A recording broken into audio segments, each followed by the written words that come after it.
Good morning. No, it's most definitely evening. It's 9 p.m. Someone wanted to see Kassadin, so I don't want to ban him. So what do I start banning now? Irelia, but I know someone wanted to see Irelia as well. I think just maybe just ban none and just call it a day. Might be good. But hello, oh my god, I can't, I need to zoom in on your name. Is there an L there? Leilani. I see. Hello, welcome to the stream. Welcome.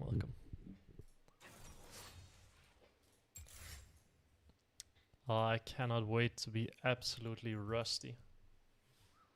That's gonna be awesome. Are people doing anything new on Ahri? Has anything new happened? Has Horizon Focus taken over after the buffs? Does anyone know? I would imagine Ahri has shifted towards playing Malignant Horizon Focus more than Blackfire Torch Cosmic now because of the buffs to Horizon Focus. It was a pretty big buff. So I would imagine that's probably best now. And that probably means you're playing Emax second as well for the most part, because that's what you really like doing with Horizon Focus. So we shall see what people are doing. This guy runs Blackfire Torch Horizon Focus. There might be something to that for maximum DPS. Gives you a ton of haste, gives you a ton of AP. That might not be bad. That might be something to look into. The problem being is you don't get movement speed from Horizon, which means you might not be able to kite as easily. If this is Diana mid lane, then we're going to be taking bone plating. Oh, it's probably a Kali mid. I have kind of been wanting to experiment a bit more with first strike in these melee matchups.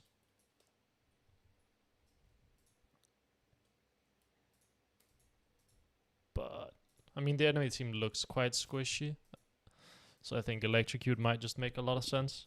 It would be a very nice team to kite as well, though. But fights are just going to be over so quickly. It's going to be like, whoever gets caught by one spell on the enemy team is just dead.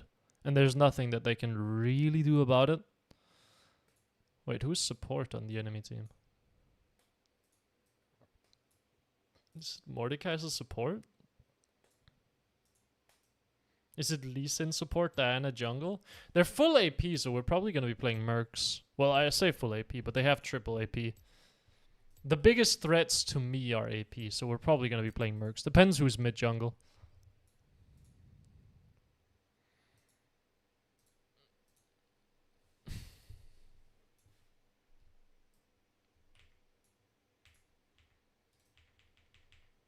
Let me change this. Okay, it's Diana mid. If I knew it was Diana mid, I would have taken bone plating. I can't lie, I was not expecting the Diana support. Diana support yeah. Caught me off guard, let's be honest. I need to tighten my mic, I think. It is falling down. There we go. Yeah, I mean, I was expecting a Lee Sin support or maybe a Mordekaiser support and not Diana. But I think this is good. I know a lot of people struggle against Diana because her Q is super unique to dodge and she can kind of win any trade against you. It's a matchup you need to be playing very, very carefully. And you need to be like very willing to walk back and not get hit by Qs. But you also, it's strange, right? Because you need to be willing to space out of her range, but you also need to be willing to kind of dodge forward when she does fire her Q. Because the only way to dodge is by kind of like walking into the little nook that it has. And we are playing... What side am I on? Because the side you're on kind of depends... Like, that determines which way you're going to be dodging in the laning phase. Because Diana Q arcs depending on where she's standing, right? So if you're blue side, it's going to arc it this way. In which case, you need to kind of dodge forward and in. And the other side, it's going to arc the other way. And you have to dodge the other way. It's weird, but, I mean... It makes sense, like, once you see it in the game. But I don't know which side we're on. Did we... I think they last picked, so I'm guessing we're blue. Show us. I love your videos. It's helped me a lot in my Ahri gameplay. Can you do some Swift play and show us how to dominate with explanations? Swift play. Huh? Personally struggle with Diana mid lane. Yeah, I think a lot of people struggle with Diana mid lane. It's one of the most like complained about matchups I've had recently, especially after Diana got more popular. Like Diana has gotten really popular lately, right? So more people are playing against. Like people realized, I don't know why, but this has been a thing for like years, where Diana is a very, very easy assassin to play, and she's very, very difficult to deal with. So I think lower MMR players should play her. It's the same thing as Nefiri. I think if you want to play an assassin and you're at the lower end of the ladder, Nefiri is awesome. Like if you want an AD assassin, like Nefiri is great. And if you want an AP assassin, Diana is great. Because Diana can also push quite easily. She trades very easily and she's very straightforward to play. I think she's probably the best assassin you can play at the lower end of the ladder. And then Nefiri is second best. I'm not getting too much hope considering this is at 90%. Whenever it's at 90%, that means someone in the game hasn't connected. So it's probably going to be a remake. It's so funny. Every time I've gotten a matchup that people want to see, it's a remake. It also just leaves me stuck in loading screen, which is awesome.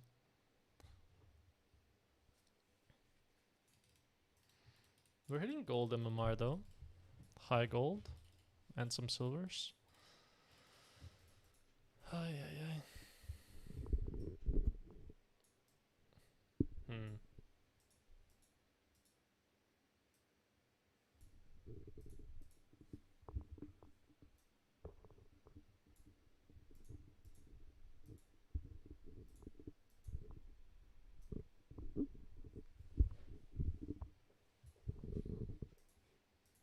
There we go. Yeah, this is probably a remake. Sad. Yeah. Jungler is gone. Yep. And so it goes. And so it goes. I played the other day and was just stuck in loading screen for 10 minutes just for it to be a remake. Yeah. I don't know. It's super frustrating. Like remakes are just take so much of your time for no reason. I mean, I'm assuming this is just gonna be a remake. Oh man. I just wanna play the game, bro. I just wanna play some Ahri.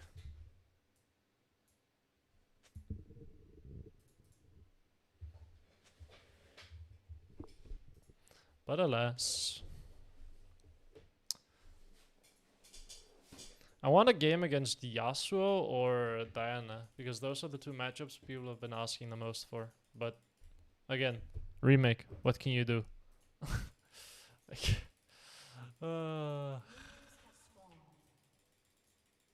it's a depressing situation. Mostly because now, like, it's just 10 minutes just spent doing nothing. Like 11 minutes now almost. From queuing up to getting into game to then just having a remake. Level 1 you can play quite aggressive in this matchup though. You are heavily winning. But doesn't matter. There we go. Level 1 you're incredibly heavily winning in this matchup, by the way. You should try to use that as much as possible. But alas, a remake.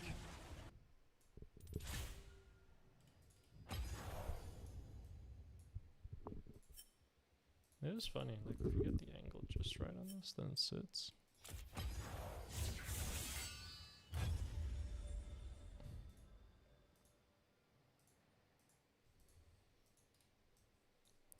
And now it's another 10 minutes to get a game.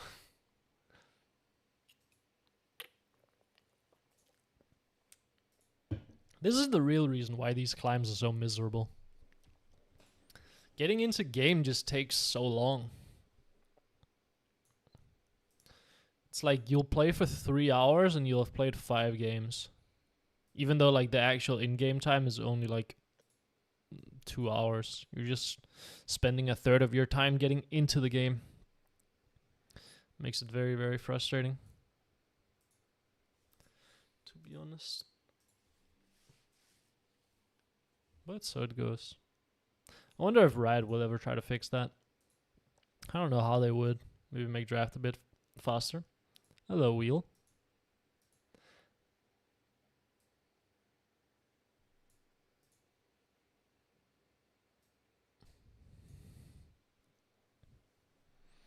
Hopefully you're ready for some very, very rusty Ahri gameplay, because I have not touched the game for about 5 days. Which means my fingers are gonna be horrendously slow. And my thought process is gonna be very slow as well. It should only be a few games to unrust though. Usually it doesn't take that long. A few games of like trying to hit spells and such. And usually that's good enough.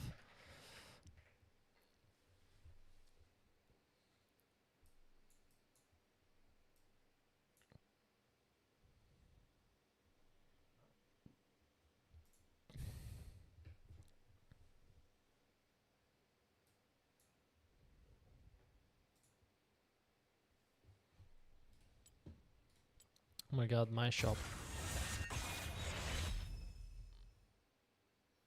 Oh my days. This Ahri skin. That's the one I use on my main. Because someone gifted it to me. Like, many, many years ago. This is a Beast Zerath skin as well. It's a Greater Stan skin too. I haven't seen this skin before.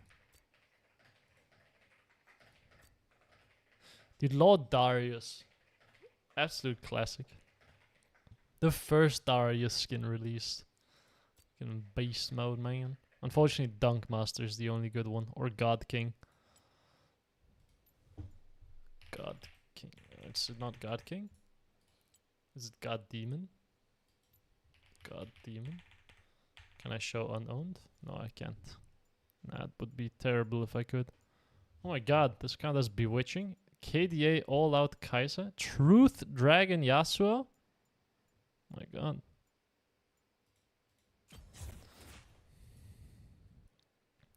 I own almost all the Ahri skins except for the $500 one.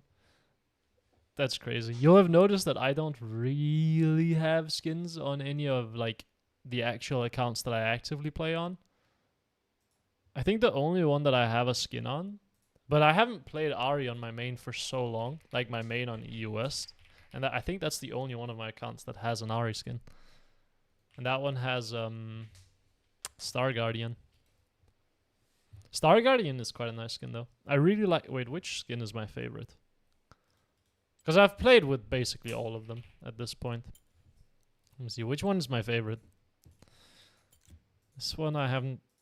This one doesn't change any animations. This one doesn't really change animations. I think it changes it a little bit. This one... Popstar is super weird. Like, Popstar was so cool when it came out. Now it's just kind of outdated. But it was so sick when this came out. Like, I remember when Popstar Ahri came out, man, everyone was like, holy fuck, this is a crazy skin.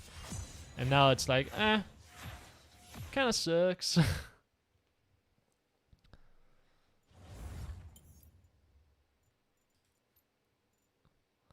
Oh, I don't have Orianna on this account. I need to buy her. Need to buy her. Because if I get filled... I was gonna play Orianna. Maybe I just play something like Atalia instead. Because my Talia is not very good. And Talia has a sort of similar style to Ahri. In terms of like you want to just shove waves and try to roam onto the map and you don't need to really blast the enemy later in the 1v1.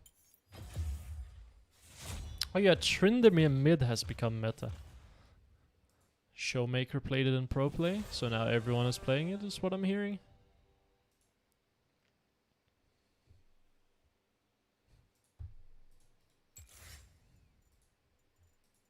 I think Tryndamere is probably a matchup you can play First Strike against. Oh, nice. We have a Yasuo matchup. Finally. A clever fox is never caught. I tend to like Ahri in this matchup. Because you can take off his shield quite easily and you're gonna go for a lot of like poke on him is the name. This matchup. any extended trades, you're generally speaking not winning. You can also do some cool tricks where you pop off his shield with your Scorch, and that's very cool. On NA servers, and the wait time is about 2 minutes. Yeah, I mean, I'm on a like not very populated server, right? So that makes sense. Although I think Vietnam ranked player base, well, I think it's pretty close to being as big as NA. Yeah, it's the player base on Vietnam is larger than it is on NA. According to like this Reddit post from 2 years ago. But this is not for ranked. It is ranked, I think. Actually, I don't know. But Korea is the largest. This doesn't count for China either. It's Korea, EU West, and then Vietnam. Okay, we are against Yasuo. Enemy team comp is super squishy though, so we're actually gonna change to this setup. I could take Scorch to try to pop off his shield with Scorch, but I think that adds too much mental load, so instead I just won't. Because I know I'm going to be rusty and I'm not going to be able to track my Scorch cooldown and his shield timer correctly. What's the best skin in the game? What is the best skin in the game? Oh my god, what is the best skin in the game? I really like Darkstar Orianna. I think Darkstar Orianna is super cool. Cosmic Reaver Cassidon is very cool as well. But this is obviously for champions that I play. Or like that I've mained throughout the years. I think Darkstar Orianna. Darkstar Orianna was the only skin that I actually like spent money on. I think. What is it? It's not Spirit Blossom Elise, is it? Like the white skin? That one is super cool as well. Okay. Ahri Yasuo, we finally get the matchup. I mean, the name of the game against Yasuo is you can't really beat him in extended trades. It works kind of similar to the Mel matchup, where you kind of just have to never charm him. Because the way his wind wall works is his wind wall comes from behind himself. So even if he's on top of you, he can kind of push out like he can break the charm no matter what. Because it starts from behind himself and then gets pushed forward. So you have to kind of just whittle him down with QWs and wait for him to win wall to that point. Looks like there's some weird stuff happening level 1, but I don't really fancy face checking. I'll walk this way over and see if I can get a mana flow banter proc. Happily. Okay. I mean, I can get a mana flow banter proc here. Yasuo is sprinting the game down. Maybe this guy sprints the game down too. Okay, he flashes. I have no interest in trying to fight this. So let's just run over. Yasuo is going Doran's Blade as well. Means he's not, or he's going to be a lot more vulnerable to poke. I don't want to push the wave level 1. Yasuo is one of the few champions that can really blast you level 1 and 2. So you actually kind of want the wave to come into you. Because if Yasuo hits level 2 and the wave is on his side of the lane, you end up in a terribly bad spot as Ahri, where he can just jump on you with E and then trade. So we're just going to keep the wave as neutral as possible. I want it on my side, ideally. I don't mind letting him stack his Q. I think that's okay. Yeah, I'm gonna get hit by every single spell. Deny this minion. We want to slap him whenever he has to walk up for CS, and then back off. Make sure we drop minion aggro. He's gonna hit level 2 here, so let's be a little bit aware of that. And just let him. It's okay. Like, if he wants level 2 and he wants to start dashing around, he can. Very tempted to take a point in Q here. But I could also take a point in E and try to bait him. I think I will do Q to try to break his shield here. Use W to dodge his spells. He tanks a tower shot. Slap him. And now the wave is in a terrible spot for him and he has no health. He has no way of getting out of this. So now we can play very aggressively because of the health advantage. Like, I can step up and just walk into him here and there's not a whole lot he can do. He is pretty close to solo killed there. I could probably also charm flash him here. But now I can force him off the wave and there's nothing he can do. So we see that Viego is actually on wraiths here. Though this wave is going to slow stack up, I would want to just force the Yasuo off the wave entirely so he can't get XP, even if that means I miss a few minions. Because denying him XP is worth a lot more. The problem is he's going to get XP for this minion and he'll hit level 3 now. But I can still keep him forced off the wave. He's gonna try to all-in me. Like, I'm very confident of that, so I'd love to try to break his shield just to make that a bit more difficult. There we go. Now he can't very comfortably all-in me. And he's very close to just dead here. I mean, he should just die. Yeah, I mean, I just charm you and then you're just dead. He dashed in. It's super important you don't push the wave level 1 against Yasuo. Super, super important. Yasuo and Irelia, you cannot push the wave level 1. Because you will, like, they will just blast you in trades. If they get the room to do it. But you saw how awkward it was for Yasuo to get on top of me there, right? Like, he dashed in, ended up tanking a tower shot trying to trade with me, and then just lost the lane. Because he dashed into the wave and traded. Take my base here, because I have a ton of gold. Who's the biggest Ahri counter? I really hate playing against Annie. And I really hate playing against Yasuo as well. A good Yasuo, right? Because a good Yasuo will kind of force the wave. Like, eventually he'll make the wave bounce and come into you. In which case things get very awkward. Things get very difficult to deal with. Gonna hold my charm here because my Xin Zhao is ganking. And I'm gonna just force the Yasuo into the Xin Zhao by just walking into him like this. Oh, bad charm, but it should be okay. My Xin Zhao has knock up, so he should just die. There we go. Walk to the bot side. That forces the Yasuo into the top side because he wants to play away from me. But who's on the top side? That's right, my Xin Zhao is on the top side. And then we're just going to push out mid lane here. Bot lane's winning as well. We're going to take some plates mid lane. Probably going to go for a ward here just on the bot side so I can be sure that I'm not going to get ganked by Viego. I don't want to randomly lose my ult. But you can see Yasuo is bleeding super, super heavily. He will probably try to trade here as well. He can still win trades. Super important to recognize that, especially if I charm like that. Need to try to dodge his Qs when he gets on top of you. Very important that you don't just run in a straight line once he's actually on top of you. You need to try to still dodge those melee range Qs.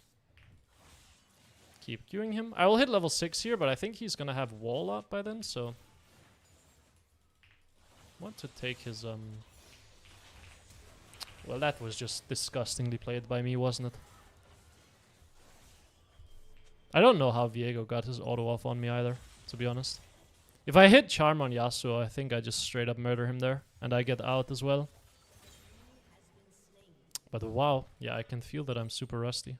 Refillable because Yasuo is going to continue jumping on me. I also forgot to turn on performance mode, so I'm a little bit laggy.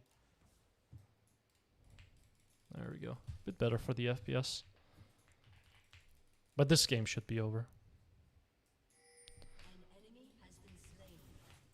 Ahri versus Syndra. I mean, it's not a great matchup, but there are some tricks you can use to win it. Wow, I'm missing so many minions. It is kind of crazy. W to get my last hits. Yasuo is going to be under tower. I can try to Q him. Take his shield. Should make it a little bit more annoying for him to trade with me. He wastes wind wall. Means I can walk up and trade with him. Step back, wait for spells. He's gonna jump on me here. Because he knows I'm on cooldown. Looks like he doesn't want to jump me. I'm kind of surprised at that, to be honest. There we go. Charm him. He doesn't have level 6, so I'm not too worried. He should have his wind wall coming up soon. But I'm just gonna keep running him down. There we go. I think I can charm him here. There we go. Nice. Instead of autoing into the wind wall, just keep walking with him, get past that wind wall, and then you can fire out your spells. Yeah, this guy is not playing great. He's playing very, very aggressive. The problem is he's just behind. So once Yasuo falls behind in this matchup, don't get me wrong, he can still do tricks to like kind of beat you. Viego on the bot side here, so let's just leave. We are not going to be taking another plate anyway. We'll at the top side because that gives me a lot of safety. Even though I do know that the Viego is on the bot side. Take his shield. It's very important that you manage to take his shield.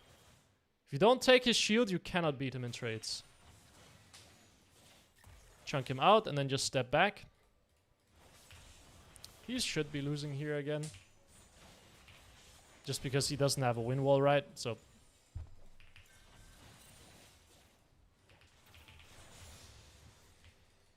Charm max second. Enemy team is quite squishy, and we're going to be playing Horizon Focus with Malignants. That, generally speaking, means Charm max second. Cue the wave. We want to shove this out, take this plate, then take our base. Actually, do we have enough gold for Malignants with this? Yes, we do. Awesome. Yeah, I mean, this Yasuo is just sprinting it down.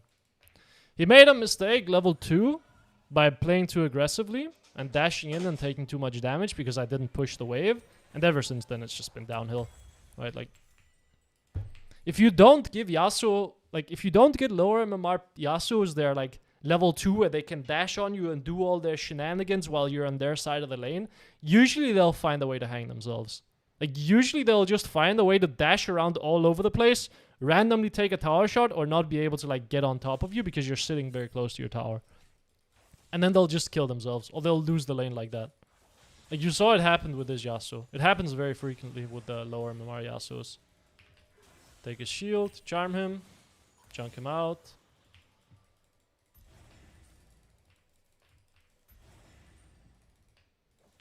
Can keep pushing the wave. He doesn't have wind wall up yet, so he can't really approach the wave. So we're just gonna shove it out. Charm him again. I want to take his shield ideally.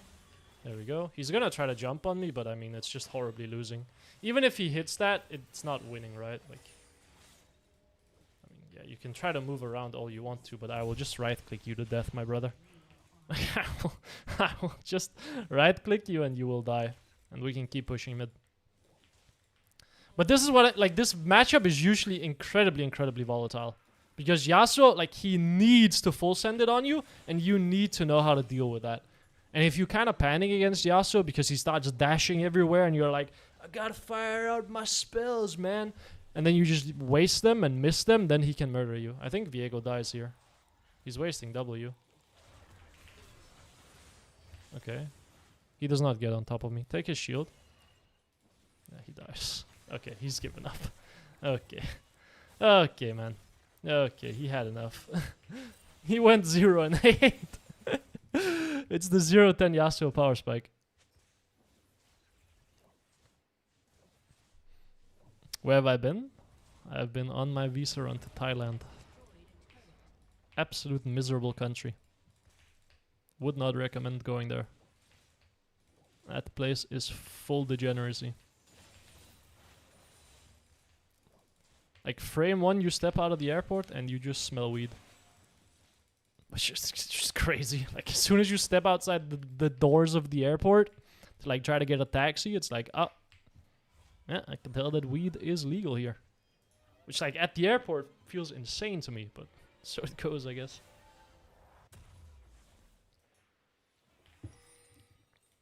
CDR boots, we're going to be playing max CDR. Because we're just going to be playing off of charm rotations. Because any charm will kill someone this game. Except for Warwick, basically. I don't stream on Twitch. I've been meaning to set up multi-streaming. I've just been lazy about it. YouTube is just very convenient. And I think streaming experience is better on YouTube as well. Like, in terms of... I think YouTube has a nicer streaming player. What is Yasuo doing taking wraiths here? What are we doing, bud? What are we doing here then, my man? Okay, you're gonna dash in and try to kill me? I'm gonna reset that, buddy.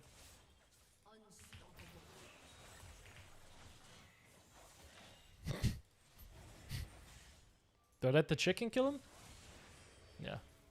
Yeah, go fight that chicken in the 1v1, brother. That's all you. I wanna see this. The legendary showdown. Is he gonna go back for it? Oh!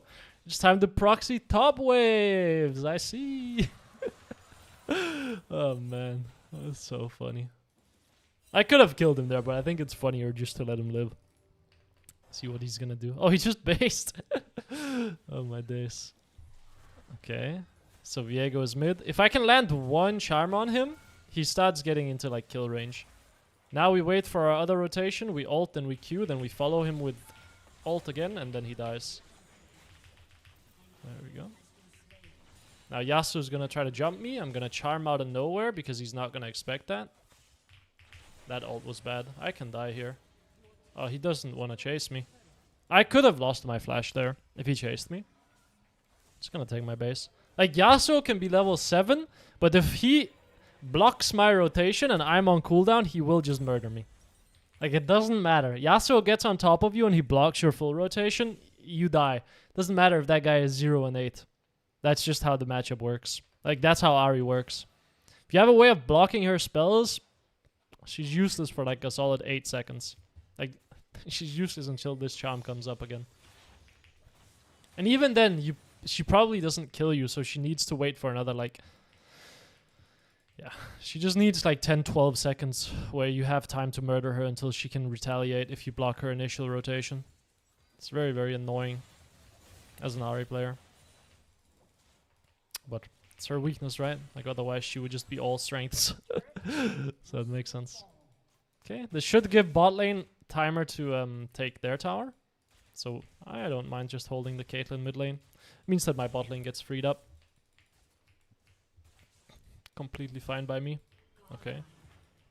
Well, that means my top laner gets freed up as well now. Because the Warwick is here. Keep pushing mid.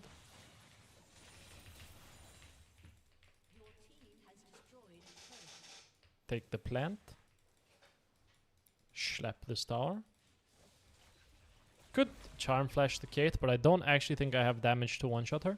Viego could be playing here, but I think he was quite low health, so I'm not actually that worried about him jumping on me. Yeah. One-shot the wave. Probably want to play bot tier 2. I don't think there's any value in trying to charm flash the Kate. Unless my Nico is paying attention, in which case then he can die, or then she can die. Oh, maybe I ult this? I could have ulted that.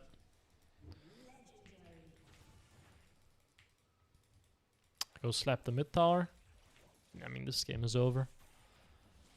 Yasuo just decided to go 0 and 8 in lane. Again, it all came down to like the idea of don't push the wave level 1.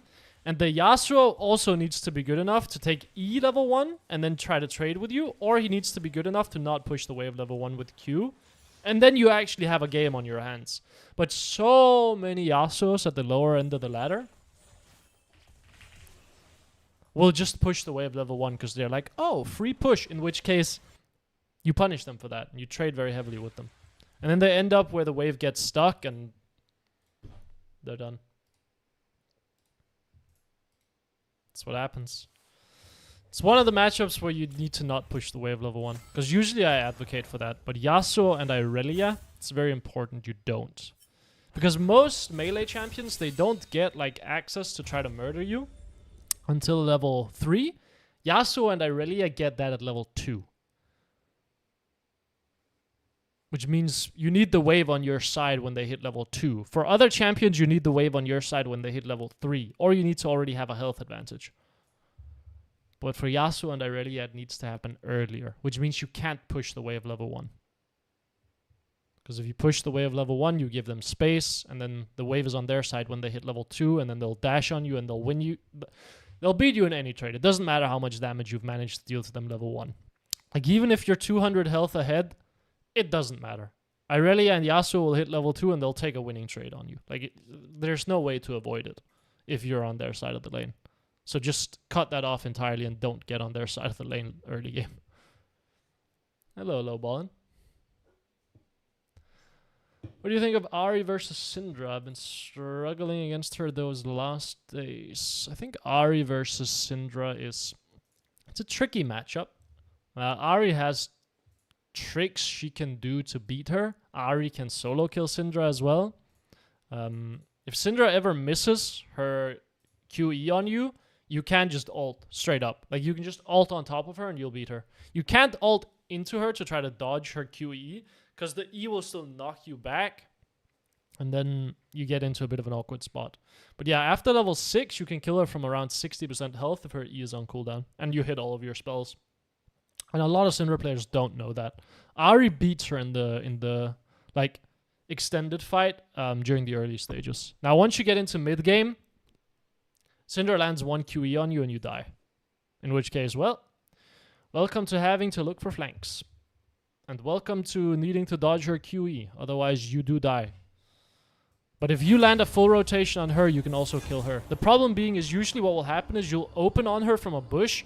You'll take 60% of her health with a charm full combo. And then she'll land 1 QE on you and you die. So you need to kind of ult that QE if you get the chance to open on her. And if she ever gets to trap you, then you die as well. So it gets tough mid-game. The laning phase isn't actually that tough against Syndra. It gets very difficult mid game. That's where the matchup is super annoying to play.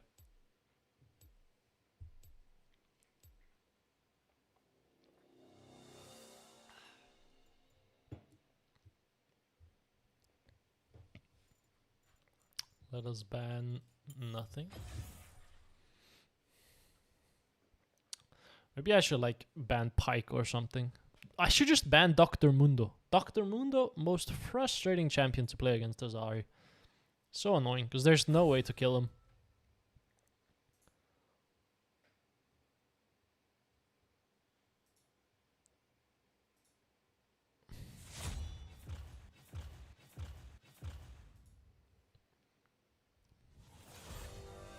I mean, like, if you struggle with Syndra, I don't think I have any videos against her. So I don't think there's anything on my end you can look up. I know legit Korea has some against her, but I don't think he does a great job explaining what he does. But you can kind of try to see what he does. Other than that, you can try to play 1v1s. Because it's a matchup where you have to be very, very confident about, like, knowing how to dodge Syndra spells. Because if you get hit by her spells, like, you just lose the lane. It's that simple. But there are tricks you can do to try to dodge it using your W, right? And then there are tricks you can do where if she full rotations on top of you, you can kind of push the wave as a punishment and then get priority. Oh, nice. We might have a Mel matchup. Sweet. I know people want to see that as well. Because she's very unique to deal with as well. It's like the ranged version of Yasuo. Is how Mel works. I actually started thinking that taking Q level 1 on Ahri for lower MMR players might be better. So I might try to do that against ranged matchups. Because it allows you to just push waves, get priority level 1, and then although your trading ability does get way worse, right? But I see a lot of Ahri players at the lower end of the ladder not trade level 1 anyway. So in that case, well, might as well just do Q start level 1 and then push the wave and make the enemy laner miss last hits on their tower. Because they don't know how to CS. And you can also get a ward out early, spot the enemy jungler. It's pretty nice.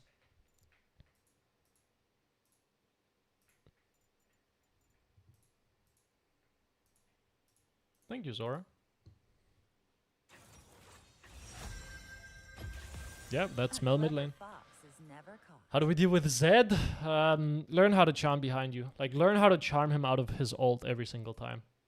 If you can get that down, you'll be able to play the lane a lot more comfortably. Like, you'll be pretty confident. You can, like, if you know how to do that, you can step up in the lane with 60% health and be like, you cannot kill me. And if he tries to, you charm him out, and then you just trade ults, and you take a winning trade for the most part. Now, it's very important that you don't let him just ult on you flat out with a W out. Because if he gets to... The way it works is if Zed gets his W out, doesn't reactivate it, then ults on you, then he can very easily jump to that W to dodge your charm. Now, you can't, technically speaking, still like frame perfect time it on Ahri and hit Zed every single time, but it's just way more difficult to do. But learn how to charm behind yourself. Like, learn the timer of Zed ult. Zed ult will always spawn him behind you. So you always charm behind yourself and learn the timing on that. And get very comfortable doing that. Like, that's the biggest thing you can do against Zed. The biggest trick to beat Zed. Because it just unlocks playing so much more aggressively in the lane. Because now you don't have to be scared at being lower health in the lane. Because you know that he can't kill you. Because you can just charm him.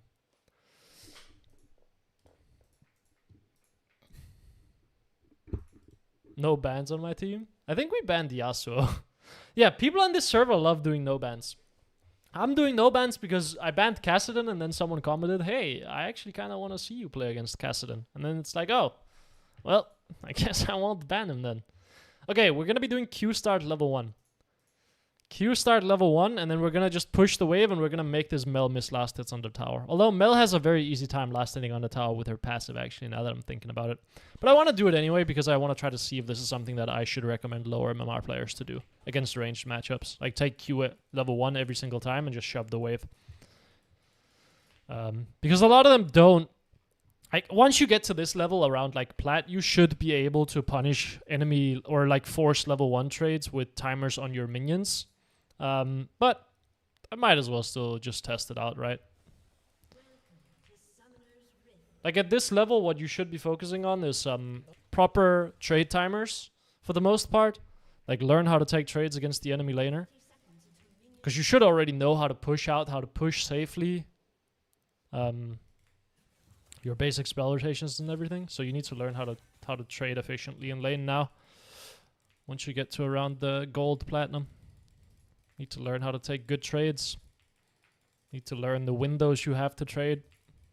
Need to learn how to avoid getting traded on. That's the most important part for laning phase at this level. But we're just gonna ignore all of that and then just take Q level 1 and try to just shove the wave. Okay, well we see Mel. I would love to not get hit by a Q, so I'm gonna walk this way around so I get a little bit more vision. Okay, she's there. She's warding that. Could try to slap her with a Q over the wall. Oh, well it hit. Sweet. Mana flow banter procced. Okay, just gonna push the wave level 1. Stand outside of the wave as much as possible. Even if it means my Q angle is a little bit worse, that is okay. Q here. Make sure that I try to get all of my last hits. I missed one. That sucks. Step back. Mel level 1 will just kind of beat you in trades. Like Mel during the early stages, there's not a lot you can do to really dodge that Q. I want to try to see if I can slap her a little bit under tower here while she plays her minions. And then step back now because I don't have spells and I know her Q is up. So I want to wait a little bit. She's going to Q. Yeah, nothing I can do about that. Q the wave. She's going to get level 2 here. I'm going to get level 2 as well. She's going to take E. I'm going to keep slapping the wave. Going to keep just autoing the wave and spacing opposite side of the lane as her. And then just Q, step back, wait. And now she's trading into the wave, which means she's tanking minion aggro here. She wasted all of her spells, so now I can run at her. And try to deny her some minions here or trade with her a little bit. And we're going to continue doing this. Q the wave. So now we already start creating a push. So now she has to respond by either slapping the wave or by slapping me. She chooses to slap me. I think that's a bit of a mistake because now the wave is going to crash again. And you're going to get into this very ugly situation where what can you really do? Like you can trade with me, but what else? Okay, she Qs or she Ws. I'm going to pop potions. And we have a solid 5 CS advantage at level 3. And we're even in potions. I need to start thinking about a base now because I am quite low health. But fortunately we do have double points in Q. Means we can push the wave super easily. So we're just going to push this out. Q the wave. No intention of really trading with the Mel here. I'm playing for a base anyway. Step up to the top side here. Sit in this bush and then base. Because now the enemy team might think that I'm roaming top side. Despite the fact that I am just basing. The reason we're basing is I'm low on mana and I lost quite a lot of health. Gonna play this, and then instantly teleport back to mid lane onto the wave. And now the Mel is gonna end up in this ugly spot where she can't push out this wave. So she now has to take a base where she's gonna bleed minions. Meanwhile, I bleed absolutely no minions here. I think not pushing the wave will deny more CS because I'm gonna be quite slow on the push. But now we take another like 3 or 4 CS advantage here while she comes back to the lane. I am gonna probably try to step up and Q her straight away when she comes in. She will Q the wave. Yeah, that means she's now on cooldown, so I'm gonna try to slap her. Get an electrocute proc. We see the Lee Sin here on the top side. Gonna Q the wave, step back. She E's. Thresh is mid. I don't think there's really anything you can do. Oh wow, she just dodges that. Now I lose a lot of XP because I have 3 people mid lane for some reason. Looks like we want to play for enemy Lee Sin's wraiths, so I'm going to step up to the top side and go for a ward here again. He's going to come down. Which path is he taking? I think he's walking this way, so I'm going to ward like this and then run back into mid lane. Okay, I really dislike that my team is constantly crossing through mid lane because they're going to take XP. Like, I'm going to be down in XP now despite the fact that I'm winning the lane, right? We just have like an 11 CS advantage at this point in the lane. And it's not like I've really interacted with the enemy Mel. I've just kind of been pushing her in. But now we have a massive CS advantage. And I'm going to keep shoving her under tower. And keep trying to make her life quite miserable under tower. Because that's going to make it harder for her to see us. Try to angle that Q. Kind of missed it. Gonna see if I can walk up here and save my Zed. Maybe charm the Mel under top or over the wall. She doesn't have vision in this bush. She should be a bit chunked out now. I'm gonna just keep pushing out mid lane. She wastes her Q, so I'm gonna step up and Q her. That was maybe a bit optimistic. Yeah, that W didn't clip on her either. Yeah, bit bad trade by me. Like, if you get hit by her E, you are losing the trade for sure. So we need to start thinking about a base now, because I'm dropping quite low health. And she still has her W, so an all-in seems quite impossible. So Q the wave. W, push it out. She's gonna E. I'm gonna just step back. I could ult here, but I don't think there's really any value. So I'm just gonna push out the wave and then walk up and take my base. We just keep forcing her under tower and keep taking our base. I would have loved to see us a little bit better here, because then I would have had lost chapter, but so it goes. Just grab refillable as well, because you're gonna be taking damage in this lane. There's no way to get around it. You will be taking damage. Careful here. I'll be a bit worried about Mel. She had quite a lot of mana, so I don't know if she based or if she decided to go for a roam. Seems like she based, which is very respectful of her. Please. Charm, because it's a little bit faster than Q, or a little bit higher range than Q. So I think she based. She did. She has lost chapter, but she doesn't have boots and she doesn't have dark seal. So she will have a mana advantage in the lane. That's kind of a concern. But I'm just gonna keep pushing the wave. Position on the opposite side of her, push the wave. Maybe I can run down here. I don't think we really want to fight this, so I'm just gonna step back because my bot lane isn't moving and Lee Sin can be crossing. This can be warded as well, so I need to ward the bush here, just to make sure that Mel is not trapping here and one-shotting me. I think we'll just kind of leave this and just go mid lane, push the wave. Mel is running down there, okay. We get first push on the wave again, which means now Mel has to use her spells on the wave too, which means she cannot harass me, and that means she's now on cooldown. Stand outside of the wave, because I know she wants to Q it. See if I can hit a charm on her. That minion died last second, so now I might die. I don't think she kills me here. I can kill her now. Ult on her and charm. Miss. Miss the Q as well. Well, that's rough. Lee Sin is mid lane. Let's back off. I still have a charge on my ult, so I'm not too worried about this. Just gonna ult here. Try to bait him to come in, maybe.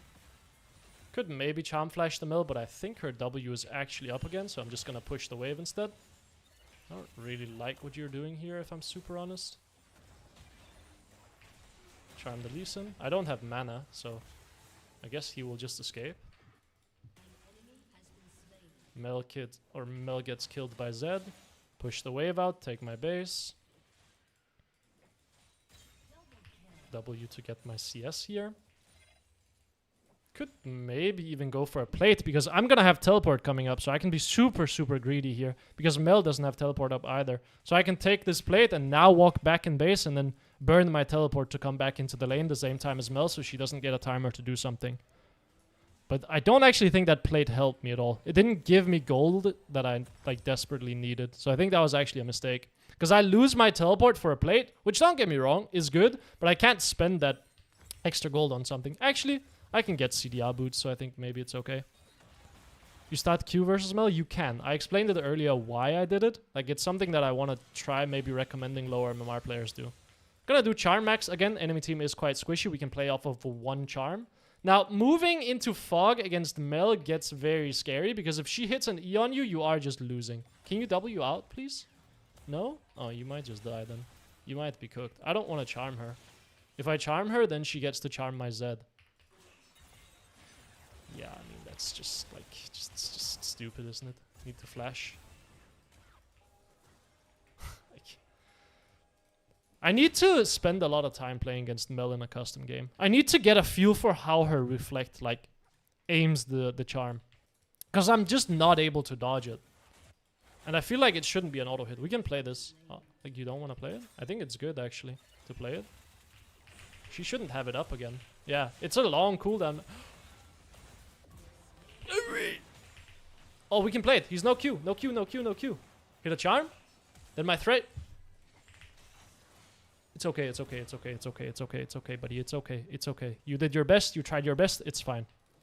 Yeah, I knew her W was still on cooldown, so I felt very comfortable jumping in there. It's a long cooldown, man. She has teleport up, so I can't actually continue playing this because she's gonna TP back to the lane. Why do I see this ward? Why do I see this ward? I should not see this ward. You see wards when they teleport on them? Since when? Since when is that a thing? Yeah, I need to spend time, I need to spend time in a custom game against Mel. I need to have someone just reflect that charm on cooldown so I can get a feel for how to dodge it. Because I don't know how it aims. Like, does it aim the direction I'm running or does it aim where I'm at? Because I feel like it aims where I'm running, but I just don't have a good feel for how to dodge it, which means I get hit by it every single time. I feel like you should be able to dodge it if you're playing Ahri. Push the wave, move to the side, clear her ward now. Go back to mid lane, push out the wave. She's up here. We saw her move. Lee Sin could be mid lane, so I have to be a little bit careful of that. But I mean, if she's going to let me push out the wave and then fog, then I'm going to do that every single time. Push out the wave, move up here, take some vision. And by take some vision, I mean clear the vision that's probably here. And now Mel is going to have a very rough time playing the lane, because I have a ward here, so I can see if she's running up here, so I can very easily catch her off. Oh, we're fighting down here. I did not realize. I was too busy explaining something. Well, let's push out the wave first, and then maybe we can do something. Yeah, let's move down here. It might be contestable. Oh my god, that did not just happen. Oh man, it's a nightmare for the enemy to... Oh, it's warded. Q? I mean, you just kind of die, buddy. I can play this against him as well. Wait for spells, wait for spells. One ult to chase, then another ult to redirect. Just not enough not enough cooldown to catch him. Yeah, at this point, like, you can just kill Mel without even charming. Like, if you get 2 rotations off on her, she dies. Can take plates mid lane now because I know Mel doesn't have teleport, so I feel very, very safe taking plates now. And I also have 3 grubs. And I'm full health, so I can continue laning very safely even if the Lee Sin comes mid lane. Yeah, push out the next wave as well. And then take my base. These minions are not lining up very nicely, I'm gonna be honest. Makes this very awkward. Push out this wave. Charm this, because I'm gonna base anyway. Clear this ward, because I know Lee Sin placed it. Take this bush, then take my base. Don't like what my Zed is doing here. I'm gonna base regardless, because I have enough gold for a Malignance. Yeah, my Zed might kill himself here, but that sounds like not my problem. I need my base because I have a ton of gold and I don't have my ult anyway, so I'm not going to make any proactive plays.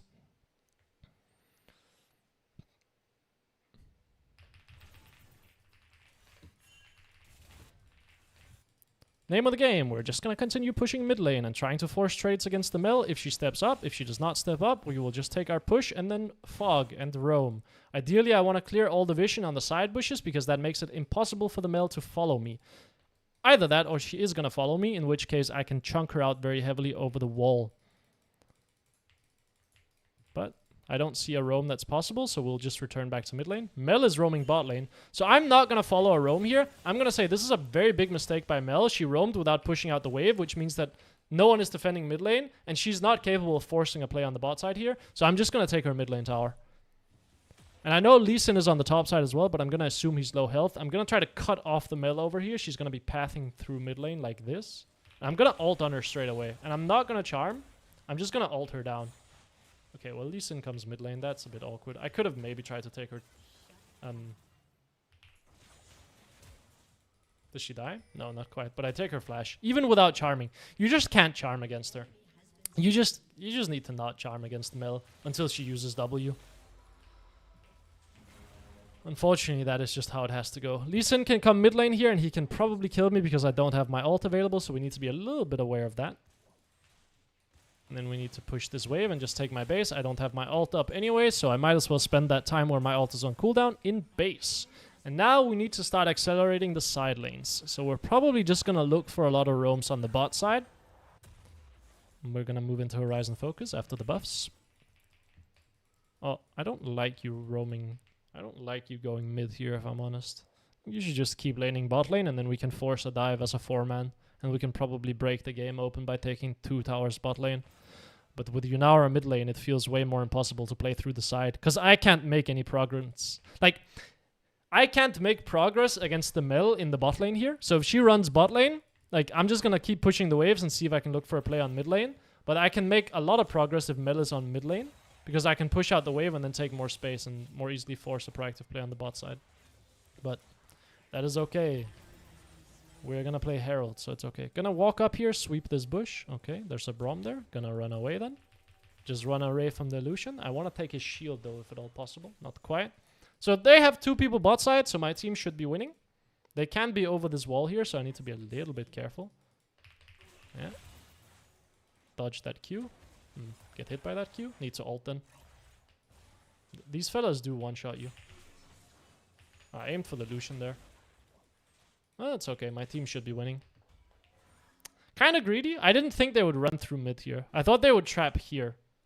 I could actually just stay and catch the waves. I don't think they can kill me. If I just stay at max range. Try to charm Lucian. Chunk him out. Should make it a bit awkward for him to try to dive me. Did my electrocute go on the Braum there instead of the Lucian? That's crazy.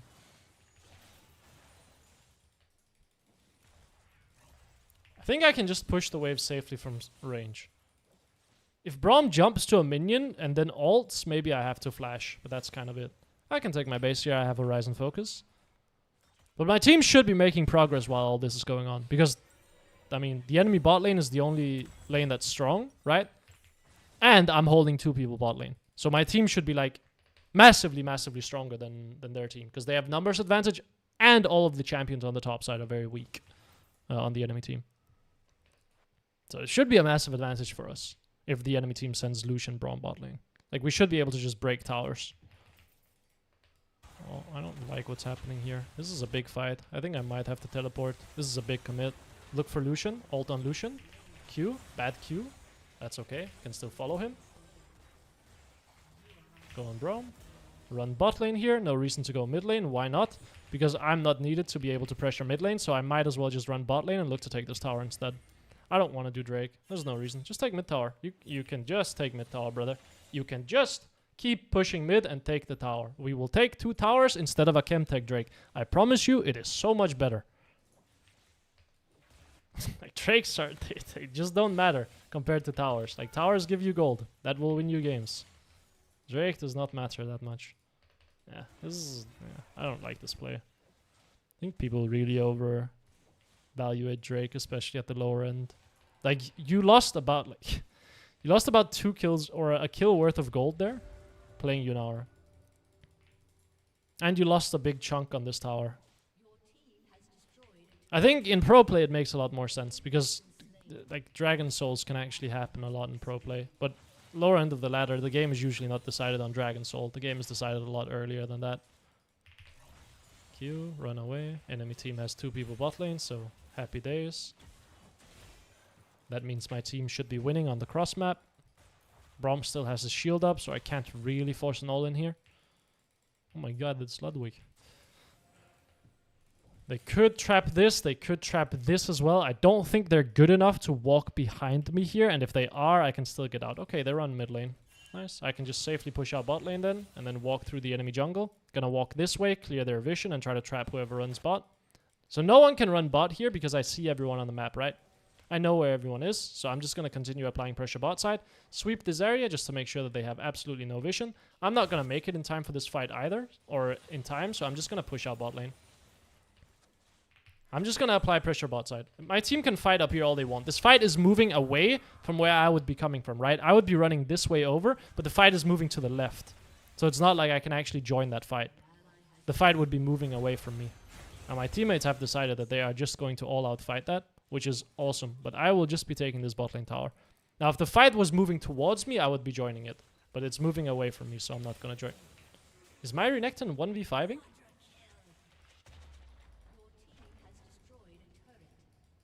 Yeah, okay. Sure. Hey, man. You can 1v5 that. I'll just slap this side lane tower. That's all good by me. I will collect my minions and take my towers. And apply my pressure. Braum is super annoying to take towers against, because he can actually block your auto attack and force you to tank tower aggro. I don't think this guy knows that, though. Like, he can block your auto attack, so it hits him instead of the tower, which makes you tank tower aggro. Which makes it very miserable to take towers against him. Like, he can kind of one-man defend the tower for a wave. I want to keep pushing the wave. They have no vision here. Kind of want to take this and then just leave because I have enough gold for death cap. Someone can be up here, so we're going to walk the long way back. Yeah, we see the Lucian. This is still pinked. I forgot to clear this pink. Just take my base. I have death cap. We are unfathomably fed now. We're 3 items.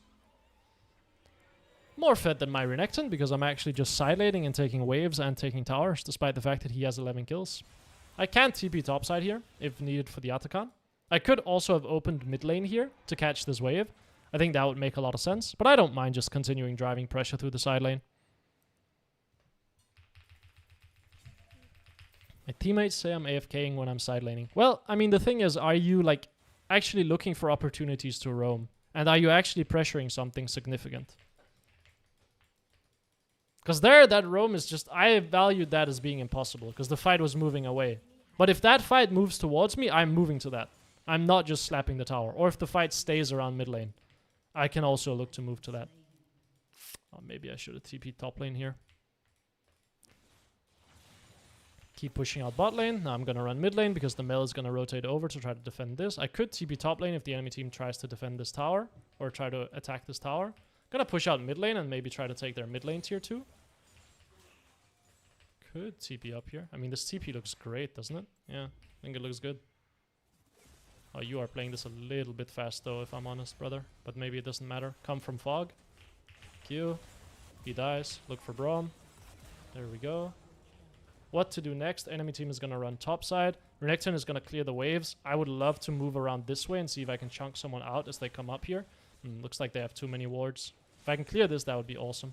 But I don't think I have time. Oh, barely. Now let's trap here and see if someone tries to defend. Because now we should have massive numbers advantage. And we should just brutally apply pressure mid lane and top lane here.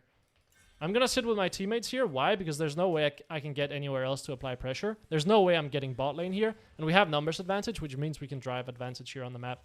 So we should be able to take a mid tower here. We should be able to take a mid tower because we're forcing everyone on the enemy team to come top lane to defend, which means Yunara has mid tower open. But Yunara decided to run up here for some reason. I don't really know why she did that. We could have broken that mid tower very easily. Now we don't really have numbers. But looks like we're still gonna force. Push out top lane here. Ult the Mordekaiser, mostly because I want an assist. Take that tower, break his shield, move in, chunk him out. Looks like my Renekton doesn't want to play it, so I'm gonna back off. Someone can be chasing me from behind. Don't know where Lucian is. Don't know where Lee Sin is. But looks like we're just going to take our base here.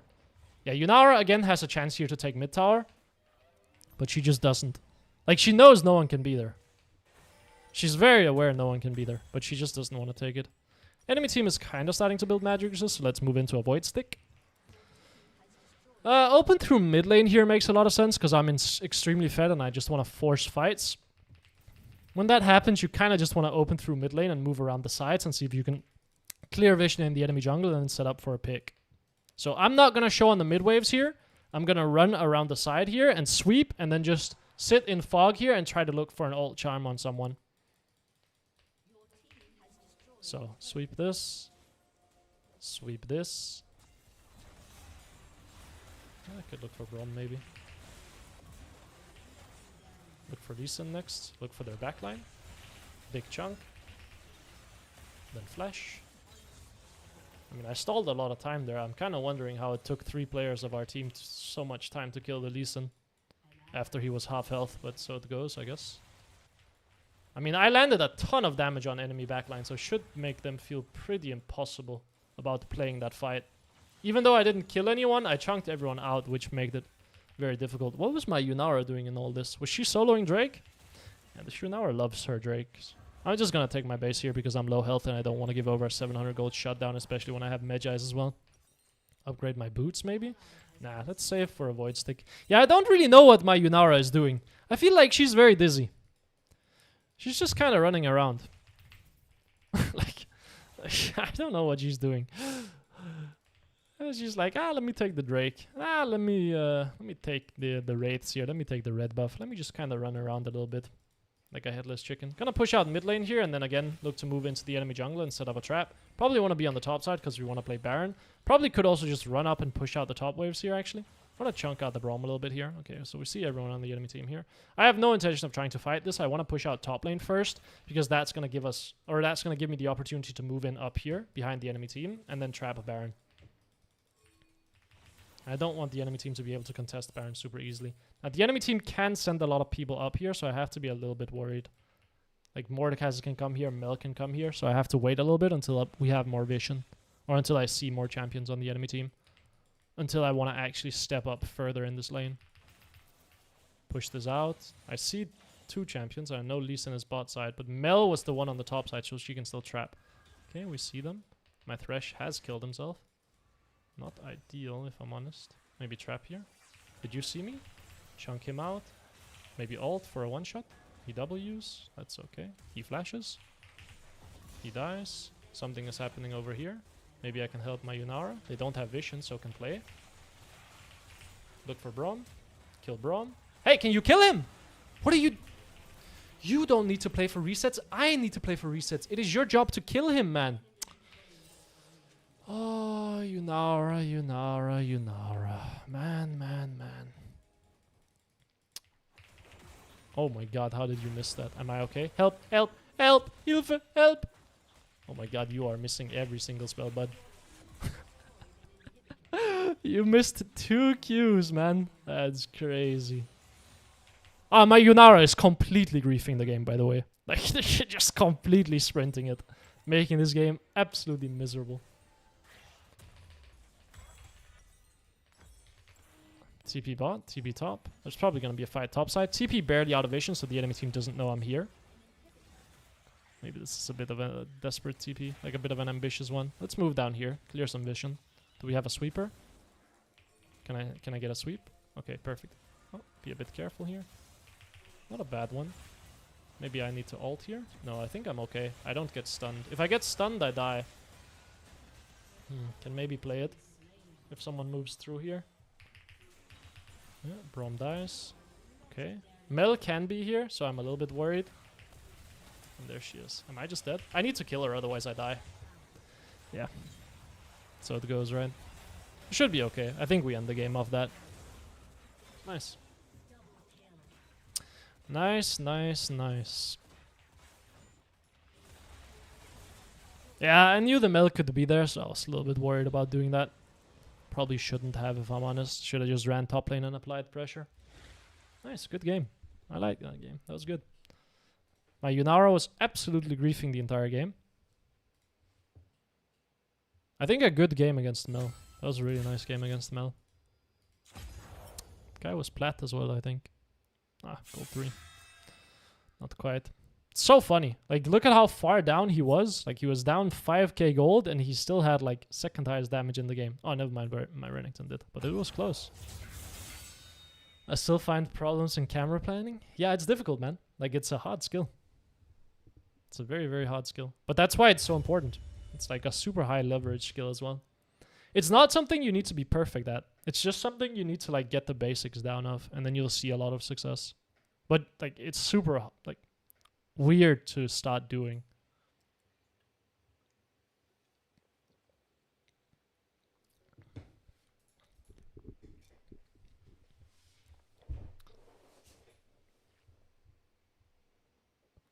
But yeah, you'll probably be playing a lot worse when you initially start trying to do it, because it is very, like, different. Because it requires you to just strictly focus on that, which means you will be playing a lot worse, like in all other like aspects of the game. But once you get used to it, you will be playing a lot better, because now you have a new skill added to your repertoire.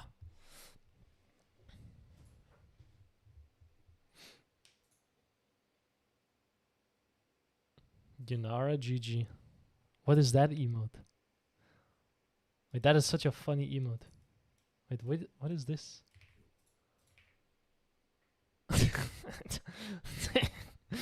I love that emote. I still play locked camp. I'm Silver. You think I should play unlocked? Absolutely. Especially if you're playing mid lane, because most of your champions require you to be able to move your camera around in fights to find angles. Yeah, you should play unlocked.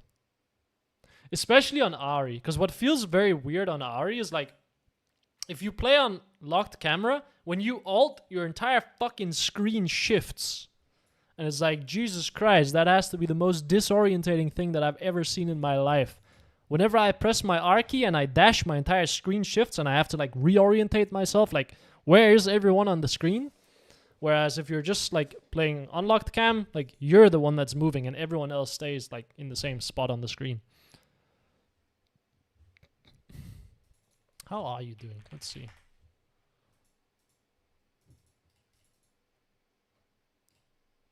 Because I checked your OPGG and I saw you dropped quite a bit, so I was a little bit worried. But looks like you've climbed back up again. Yeah, this is usually going to be the thing, by the way, when you try to implement like new things into your skill set. You will find that you will drop initially, unless it's very, very simple things. If like some of the band-aid fixes, like just push the wave burrow instead of slapping the enemy laner, can just band-aid you instantly and make you climb. But once you already do that, once you have to start actually practicing things that are a little bit more complex that you need to focus on, instead of just slap the wave instead of slapping the enemy laner, you'll probably start seeing that you'll drop a little bit initially, which is fine. Completely normal. Completely normal. Because you'll drop, then you'll improve, then you'll climb back up. But maybe I need to communicate that a little bit more clearly. Because I imagine it's very discouraging to like try to implement something and then you see that you're dropping elo because you're trying to do something new. So you're like, wait, am I not getting better?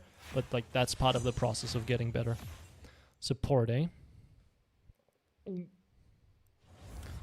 Could play Ahri support, but last time I played Ahri support, that was absolutely miserable. But let's try it again, shall we?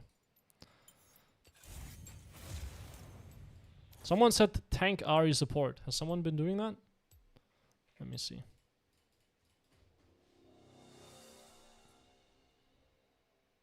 Support. What do you play? Oh no, you just play full AP. Do you have a secondary pick that complements Ahri? Not that complements her.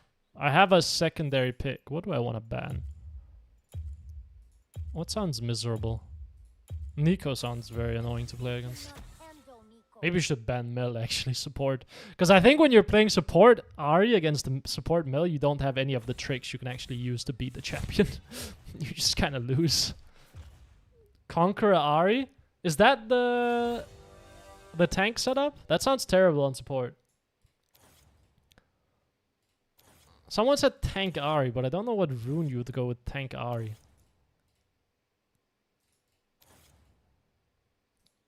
Maybe Spellbook? Or Glacial? Spellbook seems reasonable for tank Ahri. Probably want early Hex Flash? Okay, now we're cooking. No, I don't have any. Could go this. What items do you get? Do you get to proc Jack of all trades? I don't think you do. I don't think you get to proc it early, so let's not go that. Alt cooldown? Probably don't need the mana. Probably need deep ward and then alt. And then need this, don't need attack speed. Okay. Thresh? I think that should be an okay matchup. If I get hooked, I die, but I can charm him out of his hook when he jumps in, so that should be okay. Yeah, no, I don't think I have like a pick that complements Ahri necessarily. My pool is a lot of like... Usually in my pool, I'll have blind picks. And then just... my champs have quite different styles. I have mostly control mages in my pool. Like, I have either control mages or roamers. That's what I have. I don't have assassins. I have one AD champion, and that's Tristana. And that's it. Like, either I have low econ roamers in Cho'Gath, in Gragas whenever he's meta, in Ahri. I don't play Galio, who probably would suit my style, because I already play Cho'Gath and Gragas. Or I have mages. I like mages the most, because it feels like you can actually carry the game. Like, you can carry fights. But you can see, my last climb was mostly Orianna. But I love Tristana, mid lane. Especially at lower ends, like when I'm smurfing. Like when you're initially climbing to master, I think my most played champion is Tristana. Because you win lane, you push towers, you turn into a hyper carry, and you're a very strong duelist as well. so you can do a lot of stuff. The weakness being is she has some matchups that are just completely unplayable. And once you get like against higher MMR players, she starts losing lane. And she starts being a lot harder to like maneuver on. Unless the game is good for her. But I mean, if you want champions that are similar to Ahri, you either have to go the mage route or you have to go the roamer route. There's not like really a mixture that you can have that's like Ahri. Talia is probably the best one, or the closest one, who plays like a mage and also roams. But Talia is more like plays as a mage first and a roamer secondary, and she can't force as proactively during the mid game. Whereas Ahri plays as a roamer primarily and then a mage, like in terms of how she lanes. But they both like change their gameplay through mid game, right? But they play lane quite similarly. Well, I say quite similarly. They have a very like similar philosophy of like they play as mages and then they roam. Whereas other mages, they don't roam, right? They just play as mages. Okay. We're gonna go for our ward level 1. Would love to see you start playing Galio. I hate playing that champion at lower MMRs. But sometimes skill capped asks for it. Because he does have like good win rates. Because he pushes and roams a lot. Which is what wins you games at the lower end of the ladder especially. So I just hate playing it with the bad players on my team, right? Because at the end of the day, Galio cannot carry a game in fights. Like he can only carry a game through getting his teammates ahead. And then if they fail him, well, then you're kind of just out of luck. W start or Q start? Q start to push wave maybe? But W start is great for taking the bush. I mean, we're still just going to take bushes. That's all that matters. Take bushes, don't get hit by hook. Chunk out the Thresh if he missteps. It's going to be hard to poke the Kai'Sa because Thresh is going to be the one who's on the bot side and I can't force proactive like against the Kai'Sa very easily. So we're probably just going to be mainly focusing our poke on Thresh. If Kai'Sa decides to walk into me, of course I will slap her. But that usually is not how that goes. I don't think we should help with this camp. I think we should push our wave. Because if we can take bushes, it can be quite miserable for the enemy bot lane. I don't think we win the level 1 fight. Because they have Aftershock. And Ahri kind of sucks level 1. In terms of like all-out fights. She's good at poking, but that's about it. Yeah, I don't know why you did this. Yeah, now I can't really poke her though, because you came from the wrong angle. Can maybe slap her here. Take the bush. Need to slap the wave. Take bush. Slap a wave. We should have level 2 guarantee. How did you miss that? Very tempted to ward this bush.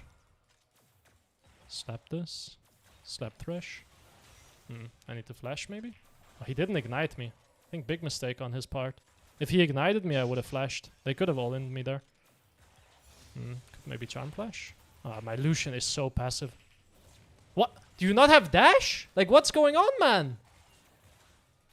What are you... Okay, bro. Like, we could have won the lane right there. We wouldn't kill her, but we would completely chunk her out and make the lane unplayable for her. But now it's awkward. Like, now we need to look for a base instead. Like, we should be stomping this lane based off of how this went early. But now we have to, like, take an ugly base instead.